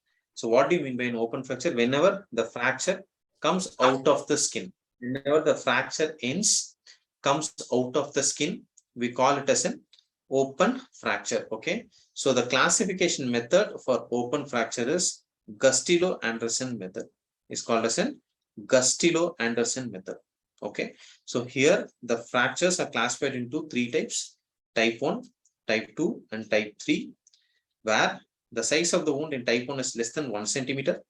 And if it is between 1 to 10 centimeter, it is called as type 2. If it is more than 10 centimeter, then it is called as 3. Type 3 are further classified into A, B, and C, depending upon the severity of injury, where C is the last or severe type, where the fractures are associated with an arterial injury that requires a repair. Okay, so Gustilo-Anderson is a classification method for open fractures. Open fractures are common in the leg. Okay, very, very common in the leg. And whenever there is an open fracture, the treatment is very, very simple. Adequate debridement has to be done. Appropriate antibiotic should be given. The fracture is splintered, followed by a definitive fracture fixation can be done. So this is about the open fractures which are very common in the leg region. Now the next common fractures are the fractures around the ankle region. Okay, so the fractures around the ankle region are usually involves the malleoli. So both the malleoli can get fractured, which are called as a bimalleolar fracture. It's called as a bimalleolar fracture. Remember, guys, bimalleolar fracture are intra-articular fracture. So whenever there is an intra-articular fracture, most of the time it results in or it ends up in surgery. Okay, so bimalleolar fracture, or it can involve the posterior malleoli also, resulting in a fracture called as trimalleolar fracture, resulting in a malleoli called as trimalleolar. So bimalleolar fracture are also called as Spott's fracture, whereas trimalleolar fractures are also called as Cotton's fracture. Also, all these are names. So Pott's fracture, bimalleolar fracture, Cotton's fracture, trimalleolar fracture. Okay, so fractures are also common in the foot. The calcaneum can get fractured, talus can get fractured, metatarsal bones can get fractured. So whenever there is a calcaneum fracture, okay, so calcaneum fracture is seen using a special view called as Harris view, and it requires drawing two angles. One is called as Bowler's angle, another is called as Gizane angle, another is called as Gizane angle. Okay, so these two angles are important management of the calcaneal fractures. Okay, so please remember about the Bowler's angle and the Gizane's angle. Okay, so these are all the fractures which are common in the lower limb, Okay, with this background, we'll move into the next topic, that is sports injuries. Okay. See, sports injuries most commonly occurs in two regions. One is in the shoulder region, another one is in the knee region. Okay, so in the knee, okay, so the most common ligament which is injured in the knee is the ACL, is the anterior cruciate ligament. And whenever there is an anterior cruciate ligament injury, okay, it doesn't happen alone. It can happen along with a medial meniscal injury and along with a medial ligament injury. So whenever there is an ACL injury associated with a medial meniscus and a medial collateral ligament injury, we call this as the unhappy triad. We call this as an unhappy triad of Odom. Okay, of Odom. Okay, clear. So a very simple kind of unhappy triad is also seen in the elbow. So unhappy triad of elbow. What is the unhappy triad of elbow? Can anyone tell me? Yes. Unhappy triad of elbow is associated with elbow dislocation. It's associated with elbow dislocation. It is associated with coronoid fracture, and it is associated with radial head fracture. It is associated with radial head fracture. So unhappy triad of Odom or unhappy triad of elbow are frequently asked MCQs. So please do remember these two conditions. So whenever there is an ACL injury, ACL, as you all know, it prevents the anterior translation. It prevents the anterior translation of the tibia. And whenever there is an ACL injury, there are certain clinical tests to diagnose ACL injury. One such test is called as Latchman's test, okay, which is most sensitive test for ACL, most sensitive test. So this can be asked as an MCQ. Latchman's test is the most sensitive test for ACL tear. Followed by that, anterior drawer test, pivot shift test are all certain tests which are used to diagnose the ACL injury. Okay. So whenever there is an ACL, it cannot be repaired. It has to be reconstructed. Usually it is reconstructed in bone patella bone graft, or it can be reconstructed using the hamstring graft. It can be reconstructed using hamstring graft. Okay. So in a very similar pattern, PCL can get injured, and the clinical test to diagnose PCL injury are the posterior sag test, okay, reverse pivot shift test,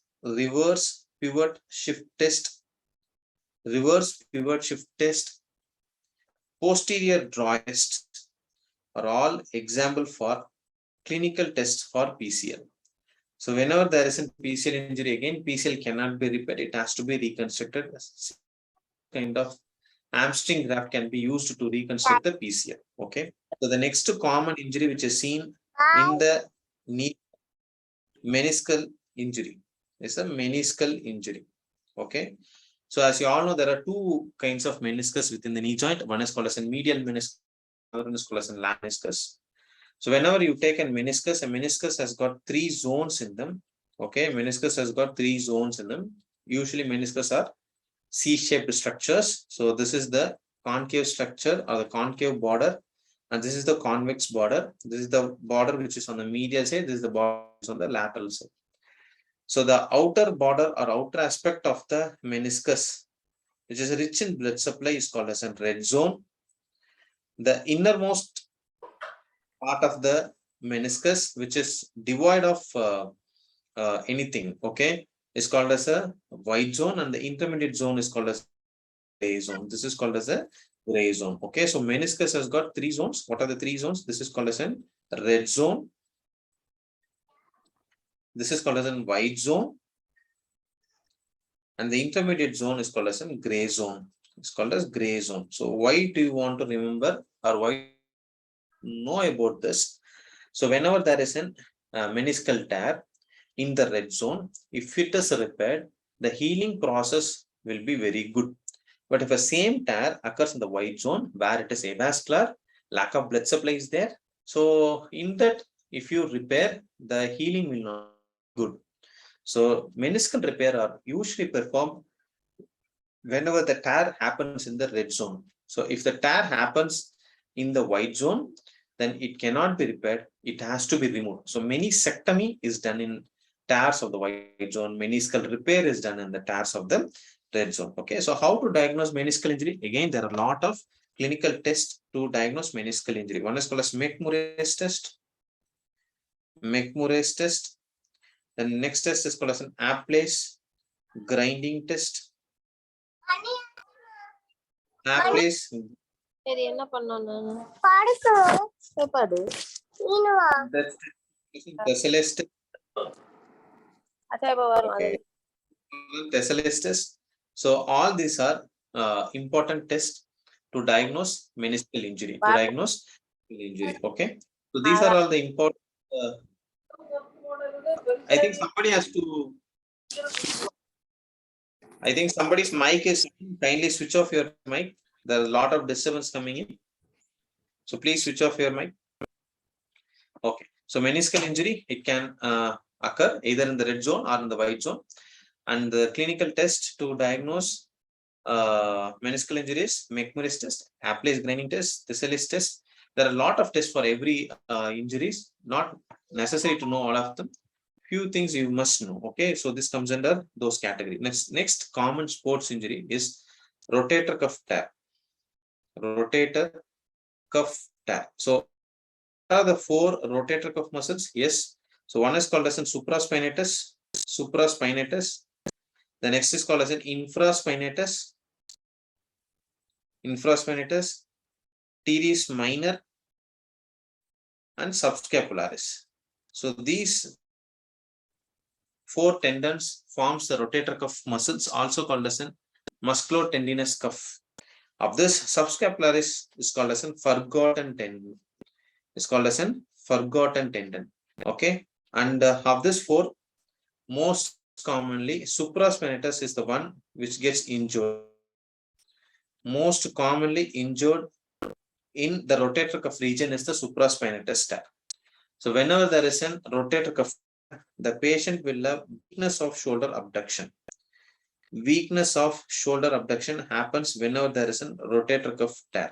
Okay, so guys, please remember, weakness of shoulder abduction happens whenever there is a rotator cuff tear. So whenever there is a rotator cuff tear, the patient will have Jobs supraspinatus test positive. Jobs supraspinatus test positive. And whenever there is a rotator cuff tear involving the subscapularis, Gerber's lift off test gets positive. Gerber's lift off test will become positive. Okay, will become positive. Clear? Job supraspinatus test, Gerber's lift off test are all used are all used for clinically diagnosing the rotator cuff tear. Okay, so whenever there is a rotator cuff tear, if the patient is active, the demand is more, then it requires a repair. Okay, it requires an arthroscopic repair. Next common condition in the sports injury, supraspinatus tendinitis. Okay, supraspinatus tendinitis is the inflammation of the supraspinatus tendon due to chronic friction below the acromion. Okay, so this supraspinatus tendinitis is clinically diagnosed by a test called as Hopkins-Kennedy's test. This test called as Hopkins-Kennedy's test. Hopkins-Kennedy's test. Okay, it is called as an Hopkins-Kennedy's test. So supraspinatus tendinitis can be treated with analgesics. It can be treated with physiotherapy. If it is not responding well, intra-articular steroid injections or debridement of the subacromial region can be done for supraspinatus tendinitis. So for supraspinatus tendinitis, please to remember Hopkins-Kennedy's test. Okay, Hopkins-Kennedy's test, and this patient will have pain in a particular shoulder movement. So that is called as a painful arch syndrome. So that is, it is called as a painful arch syndrome. It is called as a painful arch syndrome. Okay. So this is about a supraspinatus tendinitis. And in the patient who commonly plays golf, okay, or cricket, they can end up in a condition called as medial epicondylitis. Medial epicondylitis, called as an golfer's elbow. It is called as an golfer's elbow. Okay. The next is a person who plays tennis can have lateral epicondylitis. Lateral epicondylitis. Lateral epicondylitis. The condition is called as tennis elbow. It can be diagnosed by a test called as Koncpt test. Koncpt. Okay. You ask the patient to dorsiflex the wrist and you try to resist the dorsiflexion of the wrist. That can cause pain in the lateral epicondyle region, which is called as a Koncpt test. The most common muscle which is inflamed in the tennis elbow is ECRB, extensor radialis brevis tendon, is the one which is commonly, okay, ECRB tendon is the one which is commonly injured in this tennis elbow. Okay, fine. Okay. So similar kind of conditions can be seen in the foot region also, in the leg region also. But the most important frequently asked questions are from this area. Okay, so I hope you understood and you got 3 points related to sports injury. With this background, we'll move to the next important area, that is pediatric hip region. Okay, so pediatric hip region. Sir, can So you give 5 minutes break, sir? Okay, yeah, you can take. I'll resume after 5 minutes. Okay, sir. Thank you so much.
Guys, I think can start again.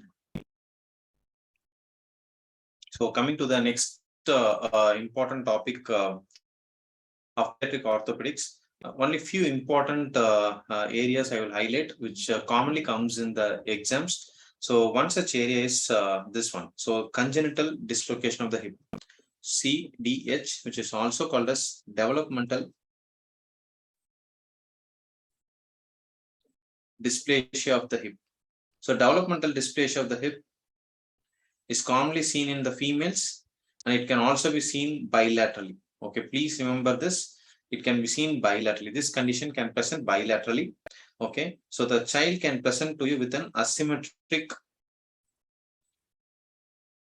groin or asymmetric gluteal folds.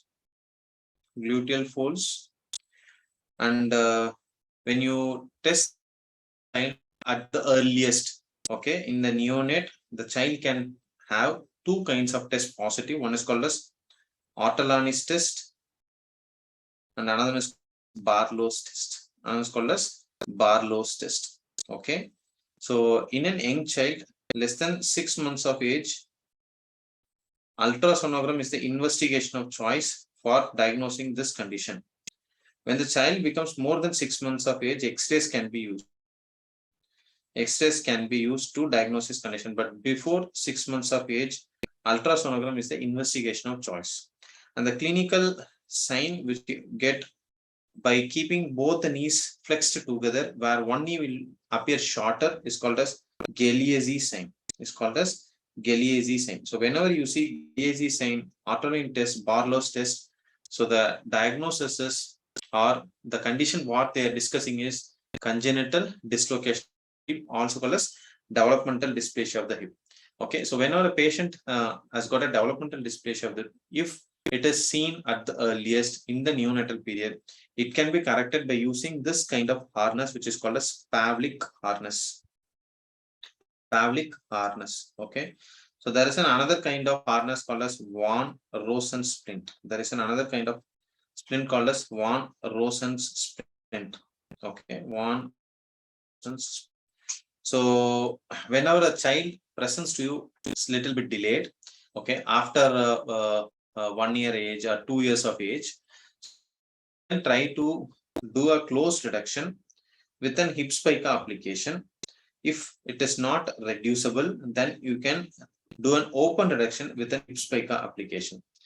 Children who are further age, okay, if they are more than 6 years or 7 years of age, so then they require various kind of osteotomies to correct the condition. So one such osteotomy is called as a shelf osteotomy. Okay, shelf osteotomy. There is an osteotomy called as Pemberton's osteotomy. Pemberton's osteotomy. There is an osteotomy called as Chiaris osteotomy. There is an osteotomy called as Salter's osteotomy. So all these osteotomies are used to correct developmental dysplasia of the hip.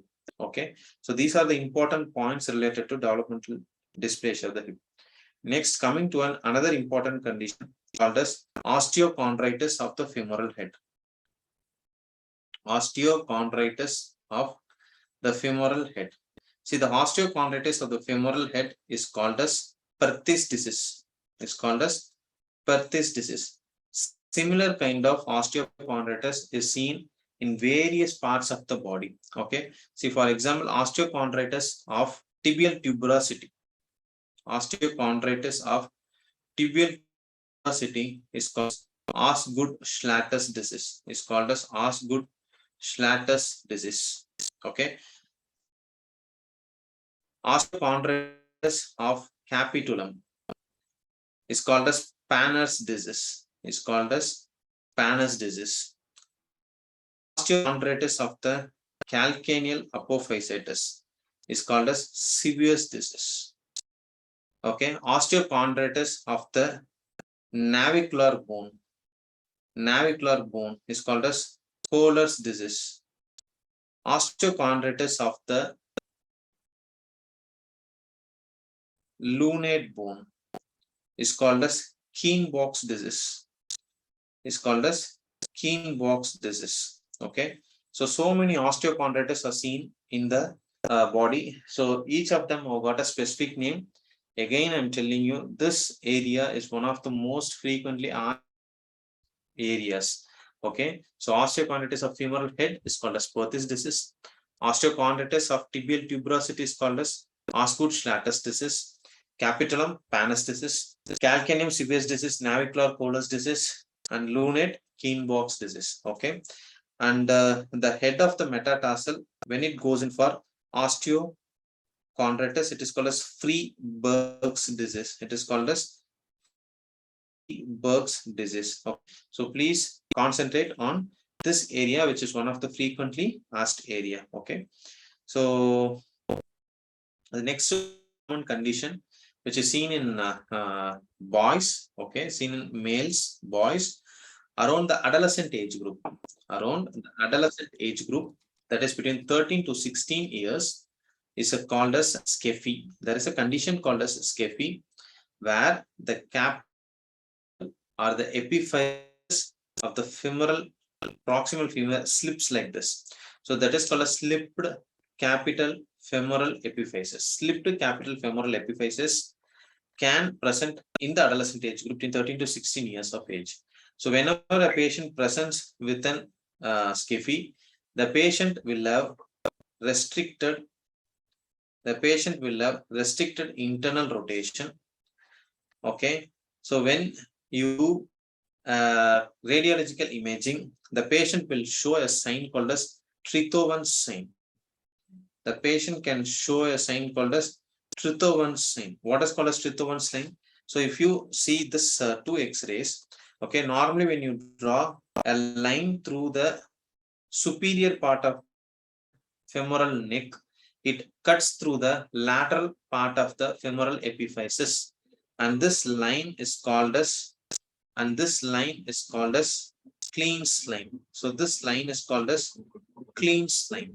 Okay, and whenever the SCFE happens, whenever the proximal femoral epiphysis slips, this line does not cut through the epiphysis, then that sign is called as Trithovan sign. So if you see it is just touching epiphysis, or sometimes it may not even touch the epiphysis, so that condition is called as what? Trithovan sign. And what is this line called as? This line is called as Kleins line. This line is called as Kleins line. So whenever you remember Kleins line, remember two more lines in pediatric hip. Okay, so what are the two more lines? Just if you see this picture, this is the ilium bone.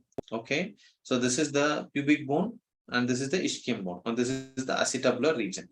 So you can draw two kinds of lines through this area. One horizontal line through the triradiate cartilage. This line is called as an Hilgen-Riener's line. Hilgen-Riener's line is an horizontal line drawn through the triradiate cartilage. If you draw a line vertically through the lateral aspect or the lateral border of the acetabulum, then that line is called as a Perkins line. This line is Perkins line. Okay, so now you divide the entire acetabulum into 4 quadrants. Okay, so this is the infromedial quadrant, this is the superomedial quadrant, this is the infrolateral quadrant, and this is the superolateral quadrant. So there are 4 quadrants in the acetabular region, and normally the femoral head lies in the infromedial quadrant. So it normally lies in the infromedial quadrant. This is normal. When it lies out of this quadrant, then you can diagnose the patient has got dislocation. So this lines are drawn especially in congenital dislocation of the hip. So please do remember 3 lines: Kleins line, Perkins line, Hilgen-Riener's line. So in SCFE, Kleins line is helpful. In congenital dislocation or developmental dysplasia of the hip, the Hilgen-Riener's line and Perkins lines are important. Okay, clear? So this is about the importance of SCFE. So again, SCFE can occur bilaterally. So you can do in situ pinning of the femoral epiphysis. In situ pinning of the femoral epiphysis can be done, and prophylactic pinning of the opposite side can also be done. Prophylactic pinning of the opposite side can also be done in this. Clear? Any doubt on this? I hope you are clear with this. Okay, so with this, we are done with the pediatric orthopedics. And now we'll slowly move into the next important area called as the arthritis. Okay, again, lot of question can come in this area. So I think we are almost reaching 10. I hope you guys were listening for last 4-5 hours from pediatrics, and now we are entered into orthopedics. I can understand your difficulty, but I hope you can gather few points from these lectures, and when you read back, it will be easy to grasp those points, and when it comes to the exam, you can crack the exams very easily. Okay, so this condition is called as an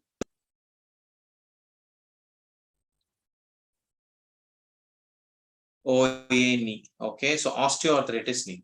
See, normally if you see a patient where the femur and the tibia form the knee joint, you get a space between them. This space is called as a joint space. So in osteoarthritis of the knee, there is a medial joint space narrowing. Okay, so that occurs in medial joint space narrowing. So there is a medial joint space narrowing. And whenever you see this, there is an sclerosis on the medial side, which is called as an subchondral sclerosis, which is called as an subchondral sclerosis, which is called as an subchondral sclerosis. And if you note here, you can see osteophytes at the edges, osteophytes at the edges. The patient can also present with cyst subchondral region, which is called as a subchondral cyst, which is called as a subchondral cyst. So please remember, guys, these four features are very, very important in diagnosis of osteoarthritis. So what are the four features?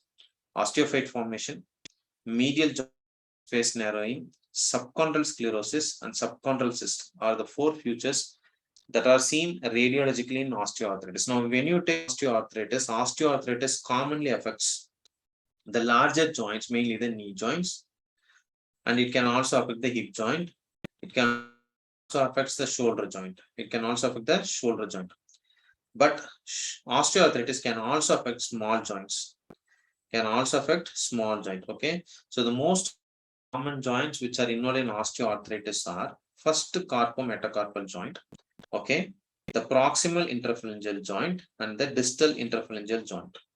Okay, the proximal interphalangeal joint involvement results in swelling of the proximal interphalangeal joint region, resulting in a node called as Boucher's node. And distal interphalangeal joint swelling can result in Herberdon nodes. Okay, clear?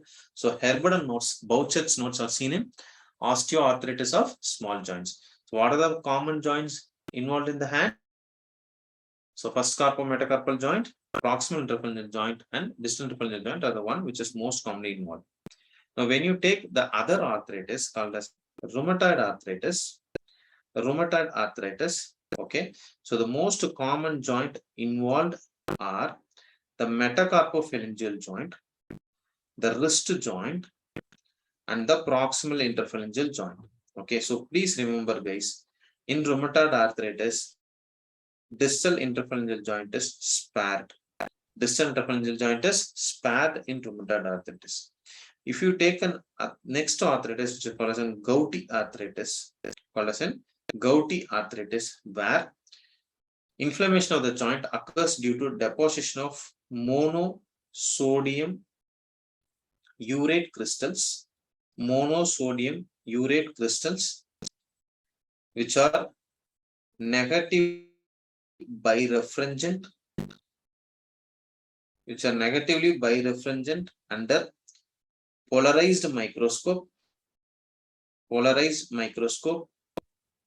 Okay, gouty arthritis occurs due to deposition of monosodium urate crystals, and that crystals shows negative birefringent. Okay, and this crystal commonly deposits in the first metatarsophalangeal joint of the foot. Okay, if you take a pseudogout, where there is a deposition of calcium pyrophosphate crystals, calcium pyrophosphate crystals that happens in the shoulder region, that happens in the shoulder joint, that happens in the shoulder joint. Then there is another arthritis called as psoriatic arthritis associated with skin and nail changes. Psoriatic arthritis commonly affects, commonly affects the distal interphalangeal joint. It commonly affects the distal interphalangeal joint. Okay. So guys, all these are very, very important questions, very, very important area. Lot of questions comes from this area. Okay, so all these joints, all this condition related to the joints are very, very important. Okay. Next, there is a condition called as ankylosing spondylitis. Ankylosing spondylitis. Okay, ankylosing spondylitis, psoriatic arthritis, okay, and gouty arthritis and Reiter syndrome, they fall under a group of category called as seronegative spondyloarthropathy. And this ankylosing spondylitis commonly affects sacroiliitis. Sacroiliitis. Okay, in ankylosing spondylitis, the patient will have HLA-B27 positive. Okay, the patient will have a positive Ganslin test. The patient will have a positive pump handle test. The patient will have a positive pump handle test. So Ganslin test will be positive, pump handle test will be positive. Okay, the patient will have a decreased chest expansion. The patient will have decreased lumbar movements, decreased lumbar movements. Okay, so these lumbar movements can be checked by a test called a Schober's test. Can be by a test called a Schober's test. Okay, so when you have all this, then you can diagnose the patient to have sacroiliitis.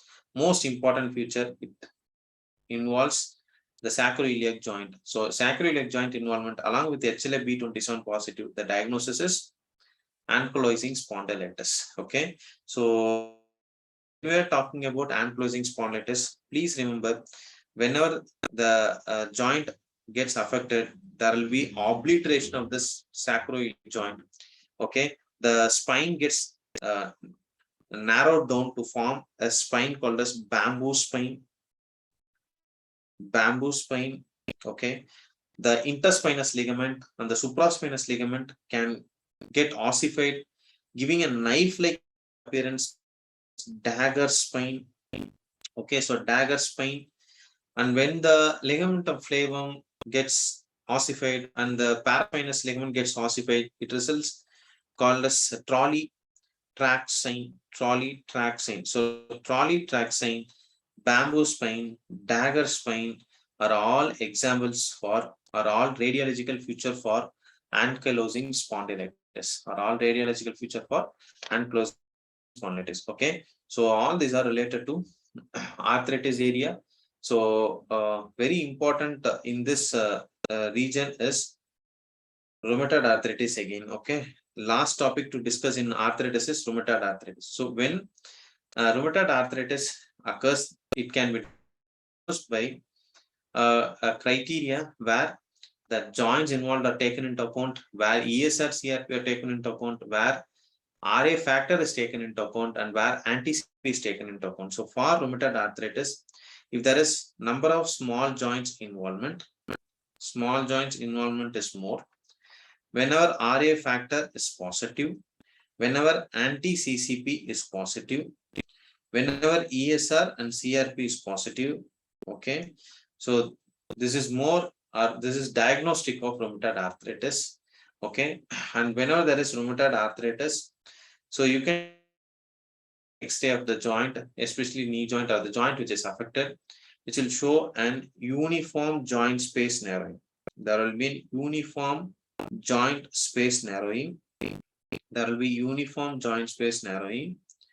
There will be subchondral erosions. There can be subchondral erosions. Okay, so when you clinically palpate the knee, there will be a boggy swelling around the knee. It's due to the proliferation of the synovium, which is called as pannus. So pannus is nothing but synovial proliferation. And once you diagnose this condition with the blood investigation, you treat this rheumatoid arthritis by a group of drugs called as DMARDs, which are nothing but the modifying anti-rheumatoid drugs. The important drug in this is methotrexate. Lot of other drugs, gold, penicillinamine, okay, and biologicals are being used nowadays. Okay. So guys, please remember, rheumatoid arthritis most commonly affects the wrist joint, metacarpophalangeal joint, and the proximal interphalangeal joint. And usually, whenever there is an inflammatory arthritis, not degenerative, whenever there is an inflammatory arthritis, the patient can present to you swelling of the joint with an early morning stiffness. Okay, so all this goes in favor of inflammatory arthritis, and stiffness after a period of rest or pain in the joint after a period of rest are all in favor of inflammatory arthritis. Okay, so I hope you got a few points related to arthritis. Okay, so with this background, we'll move to the next more important area, that is infection. Okay, see, as we all know, infection of the bone and bone marrow, okay, is called as osteomyelitis. It's called as what? It's called as osteomyelitis. Few important points I will highlight here. Okay, few important points I will highlight here. So in osteomyelitis, the most common organism is Staphylococcus aureus. Most common organism is Staphylococcus aureus for what all condition? If it is an acute osteomyelitis, if it is in chronic osteomyelitis, if it is in subacute osteomyelitis, if it is an implant associated osteomyelitis, if it is an implant associated osteomyelitis, okay, all this area Staphylococcus aureus is very common. Okay, if the patient is an IV drug abuser, okay, then Pseudomonas aeruginosa. Okay, Pseudomonas aeruginosa is the common agent. If the child has, or if the patient has gotten sickle cell disease, then the organism is Salmonella typhi. Okay, if the patient has gotten human bite, then Legionella is the common organism. If the patient has gotten animal bite, then Pasteurella is the common organism. Again, Staphylococcus aureus is also associated with immunocompromised state. Okay, so whenever there is an osteomyelitis, the most common organism is Staphylococcus aureus, unless and otherwise it is specified, like an IV drug abuser or an sickle cell disease patient or an human bite. So whenever they give specific causes, then you can tell this organism. Otherwise, most of the osteomyelitis is caused by Staphylococcus aureus. Okay, so Staphylococcus aureus can reach the joint by most common route called as hematogenous route. Okay, so when the bacteria reaches the bone, it lodges in the metaphysis. Okay, so that is why they say metaphysis is the most common site for osteomyelitis. And which metaphysis? Mostly distal femur or proximal tibia. Proximal tibia is the site where osteomyelitis is commonly seen. So most common spread, hematogenous. Most common area of the bone affected is metaphysis. So if a child presents to you with the fever, inability to move the limb, which we call it as a pseudo paralysis, okay, a diagnosis of acute osteomyelitis can be made, and immediate empirical antibiotic can be started. If the child presents more than 24 hours with an abscess, then the abscess need to be drained. If you pick it up early, you can give empirical antibiotic for treatment. So how to pick it up early? Does X-ray helps? No. X-ray just give a clue of loss of soft tissue plane. loss of soft tissue plane is the early X-ray finding you can see. Within 12 to 24 hours, you can see loss of soft tissue planes. The bony changes are the periosteal reactions. Periosteal reactions in an X-ray can be seen between 7 to 10 days of time. All these are very, very important points. So by 7 to 10 days, you can see the periosteal reaction around the bone whenever there is an infection. Before that, you cannot see a periosteal reaction. So the best investigation modality of or the investigation of choice in acute osteomyelitis is MRI. MRI can pick bone marrow edema in less than 6 hours. So within 6 hours of onset of the infection, the bone marrow edema can be picked up by an MRI. Okay. The gold standard investigation of choice for acute osteomyelitis is culture of the organism, culture of the abscess. Pus culture is the gold standard investigation of choice. Okay. So whenever you treat the patient, you treat him adequately.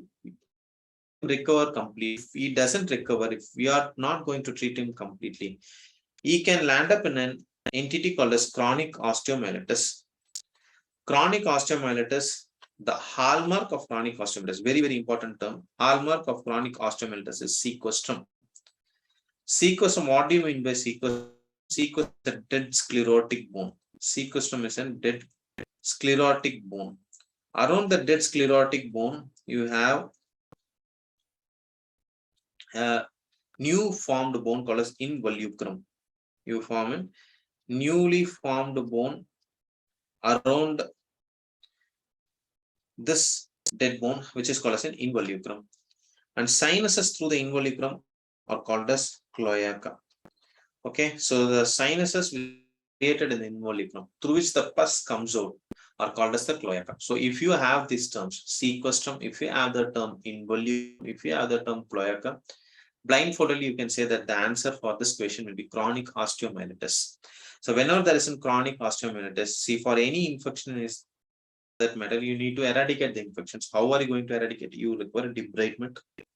You require debridement. Whenever there is a debridement, there can be loss of bone. So this can be neutralized by using a bone graft or by a bone cement, augmented by an X-fix application. And there is a technique called as masculate technique. There is a technique called as masculate technique for filling the bone defect. Okay, so all these are important points related to osteomyelitis. So guys, please remember, there is in chronic osteomyelitis, the hallmark is sequestrum. Okay, and how are you going to treat? The treatment is thorough debridement and bone loss management. Okay, so the next common entity around the infection is whenever the infection spreads to the joint. Okay, then we call this as a septic arthritis. We call this as a septic arthritis. Septic arthritis is a surgical emergency. Surgical emergency. If it is not treated appropriately, within 6 hours, the cartilage can be destroyed. Within 6 hours, the cartilage can be destroyed. Okay, so this is very, very important. So whenever there is a septic arthritis in an infant, we call that as an Tom Smith arthritis. Tom Smith arthritis. When Tom Smith arthritis causes complete destruction of the head, it results in an empty cavity where the femoral shaft can be moved freely, resulting in a test called as telescopy test. So when a telescopy test is positive, patient an infection of the hip, we call that as a Tom Smith arthritis. We call this as a Tom Smith arthritis. Again, the most common mode of spread. The most common mode of spread to the joint is through hematogenous route. Hematogenous, okay, is through hematogenous route. So please remember, the most common mode of spread to the joint is again through hematogenous route. Okay, so septic arthritis is commonly seen in the knee joint in adults, okay, and in the hip joint in infants. In the hip joint in infants. Again, the most common organism causing septic arthritis is again Staphylococcus aureus. Again, Staphylococcus aureus. Okay, so whenever it's an septic arthritis, you apply a criteria called as Kocher's criteria. You apply a criteria as Kocher's criteria, where the patient will have fever, where the patient will have elevated ESR and CRP.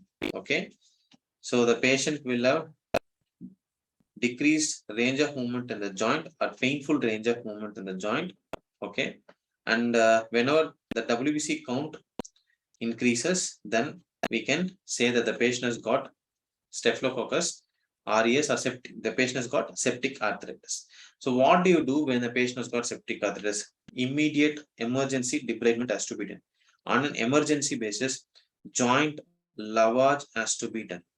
Joint lavage has to be done, and culture-based antibiotics must be given. Culture-based antibiotics to be given. Culture-based antibiotics to be given for this patient. Okay, so septic arthritis, guys, remember most common organism Staphylococcus aureus. Most common joint, knee joint. In adults, most common joint in infant is hip joint. Okay, so septic arthritis within 6 hours it can completely destroy the joint cartilages. So it is an emergency condition. So whenever the septic arthritis is not treated appropriately, it can result in a condition called as ankylosis.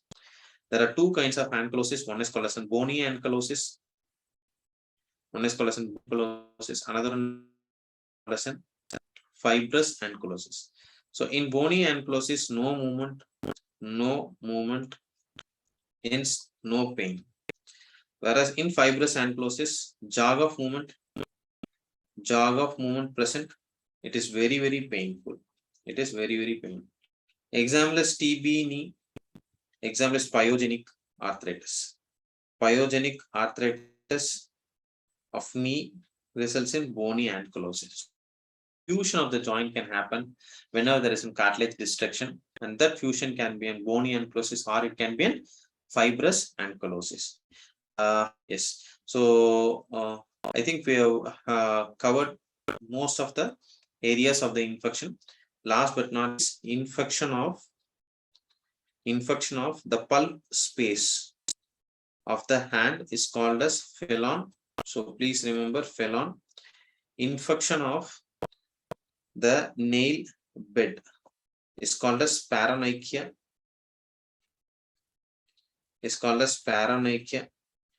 Infection of the palmar spaces. Infection of the palmar space is called as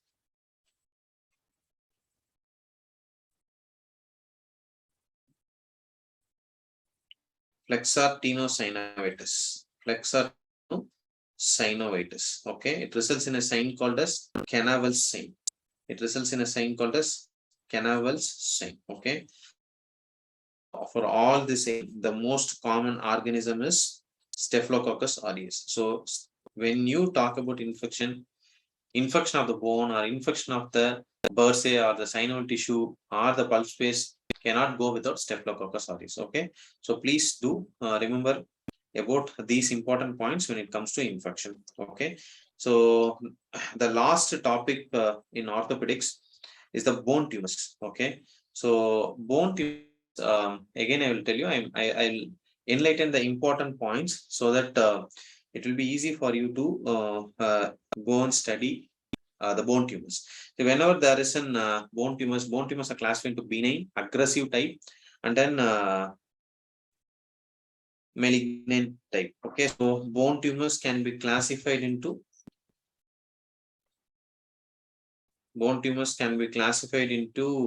three types again: benign, okay, aggressive, and malignant type. We'll see each one of them, examples for each one of them, and we'll highlight the important points related to that. Okay, so first, if you see this picture where you can see a bony outgrowth from the metaphyseal region going towards the diaphyseal region. All these words are important. This is a tumor which is arising near the metaphysis and it is growing towards the diaphyseal region. This condition is called as osteochondroma. This condition is called as what? Osteochondroma. Osteochondroma can be either an sessile type or it can be a pedunculated type, and it commonly occurs in the metaphysis of the long bone. It commonly occurs in the metaphysis of the long bone. Okay, and the treatment of choice for osteochondroma is extra periosteal resection. Extra periosteal resection is the treatment of choice for osteochondroma. Osteochondroma is also called as coat hanger exhaustosis. Coat hanger exhaustosis. Coat hanger exhaustosis. Okay, fine. So the next benign tumor, which is very commonly seen in the hands, in the small bones of the hands, is called as an enchondroma. Is called as an enchondroma. Enchondroma is an lesion which is seen in the metaphysis of the miniature long bones. It is centric in nature.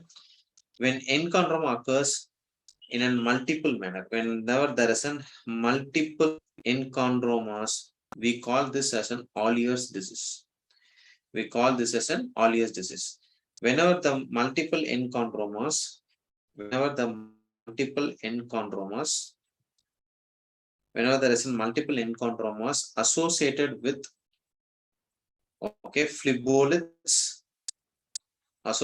phleboliths, whenever there is a multiple enchondromas associated with hemangiomas, we call this condition as Maffucci syndrome. We call this condition as Maffucci syndrome. Okay, why to learn about Ollier's and Maffucci syndrome? Because the chances of enchondroma transferring into malignant variety is very in these two syndromes. Okay, that is why we need to learn this. Now a patient will present to you with a pain in the thigh region. The pain will be more in the night.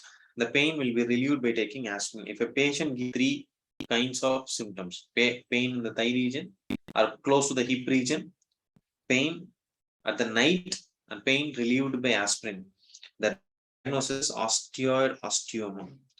Osteoid osteoma is again a benign tumor. It has got a central nidus, and this central nidus is less than 2 centimeter. If the nidus is greater than 2 centimeter, then we call this condition as osteoblastoma. Osteoblastoma most common affects, very important, affects the vertebral, vertebra posterior elements, especially posterior elements of the vertebra are involved in osteoblastoma. So night pains relieved by aspirin or salicylate is a classical example or classical finding for osteoid osteoma. So how to treat osteoid osteoma? Treatment of osteoid osteoma is very simple, is by radio frequency ablation. Okay, so this is about osteoid osteoma. Okay, so similar kind of benign lesions, cystic lesions, can be seen in the proximal humerus, metaphyseal diaphyseal region.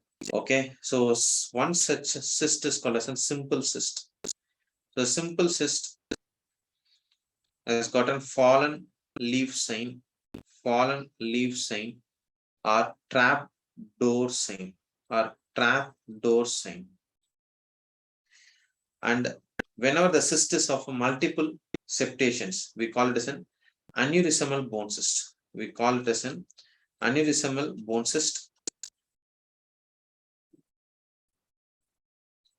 Aneurysmal bone cyst will have multiple air fluid level due to multiple septations in it.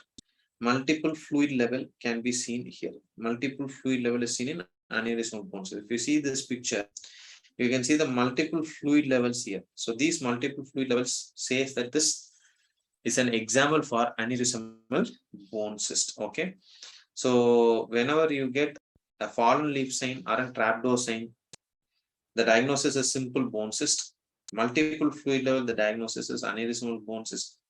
For both of them, treatment is curettage. Okay, plus or minus bone grafting. Okay, if it is needed, we can, or if the cortex are intact, we can just simply do curettage and come out. Okay, so benign tumor, but slightly aggressive variety is called as a giant cell tumor. Okay, very important. Giant cell tumor occurs between age group 20 to 40 years. If the same kind of tumor occurs between or less than 20 years of age, we call it as a chondroblastoma. We call that as a chondroblastoma.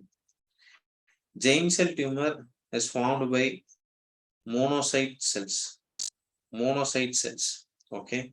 It gives an appearance called as characteristic soap bubble appearance in an X-ray.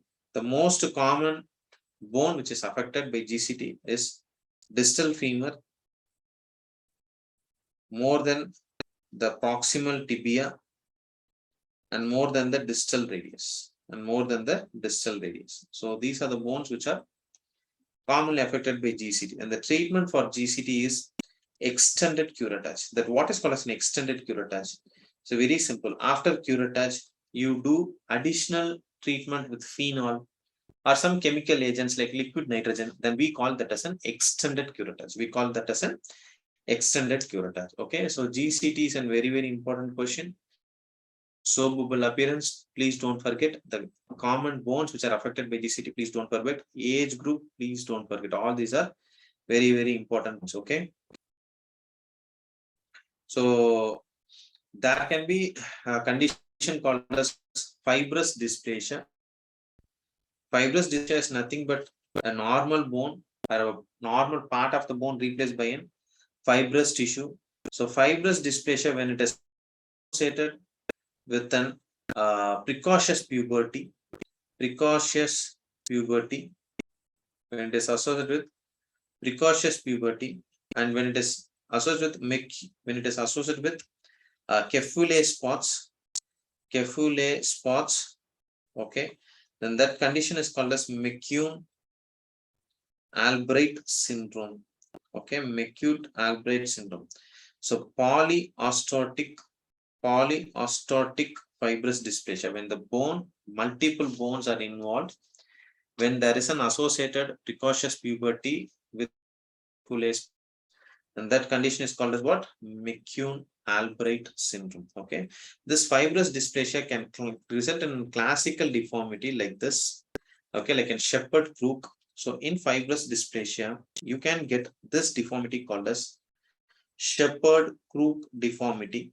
This deformity called as shepherd crook deformity. Okay, deformity called as shepherd crook deformity. Okay, so coming to the main important or important malignant tumor variety is osteosarcoma. Again, osteosarcoma is common in the second decade of age. Most commonly involves the distal femur more than the proximal tibia. Okay. Osteosarcoma occurs, it causes a classical periosteal reaction where the periosteum is elevated and it gives a triangular shaped area here. It's called as a Codman's triangle.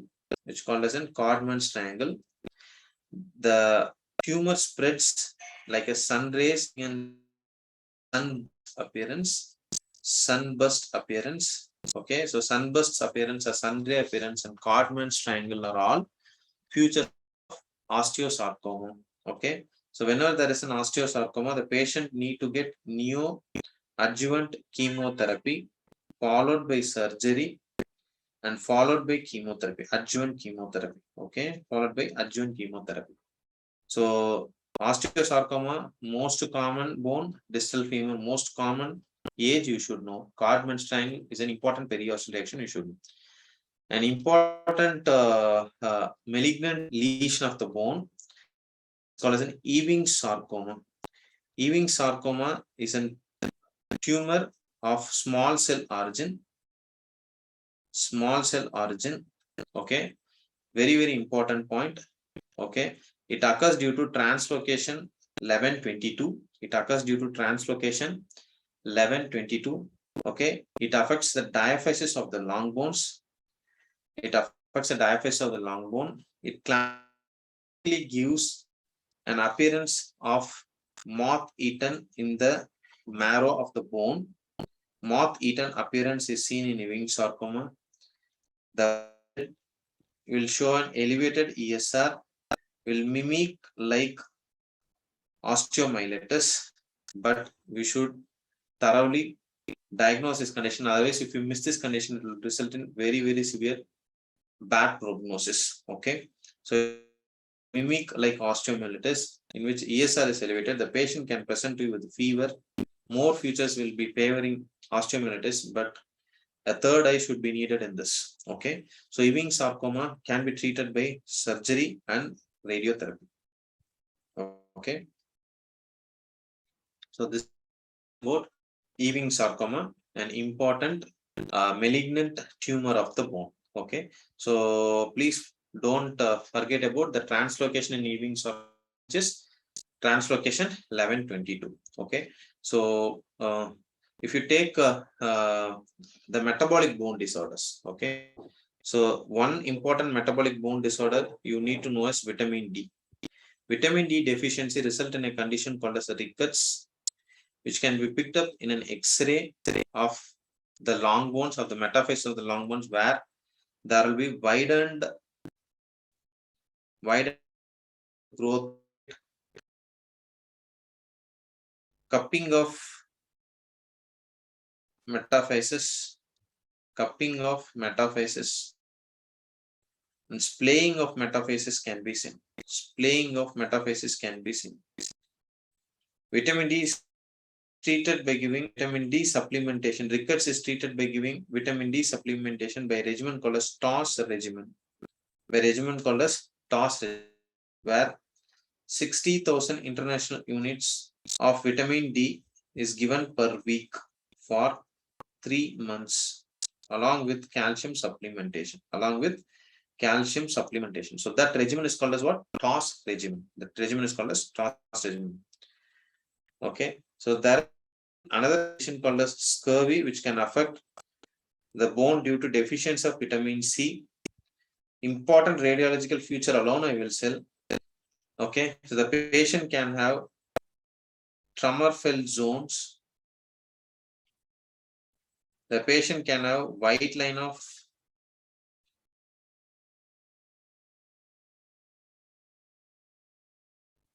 Frankel, Spelkens spur can be seen. Wimberger's sign can be seen. So Wimberger sign, Pelkens spur, tremor-filled zone, white line of Frankel, subperiosteal hemorrhage. If it is seen in a bone, all this favors scurvy due to deficiency of vitamin C. Okay, so guys, there are small topics left here and there. Okay, I think I have covered yes, I have covered most of the important areas of orthopedics. Most of them I explain in the form of one-liners so that it will be easy for you guys, and you can easily score when these question comes. Okay, I hope this lecture will be useful for you. Thank you.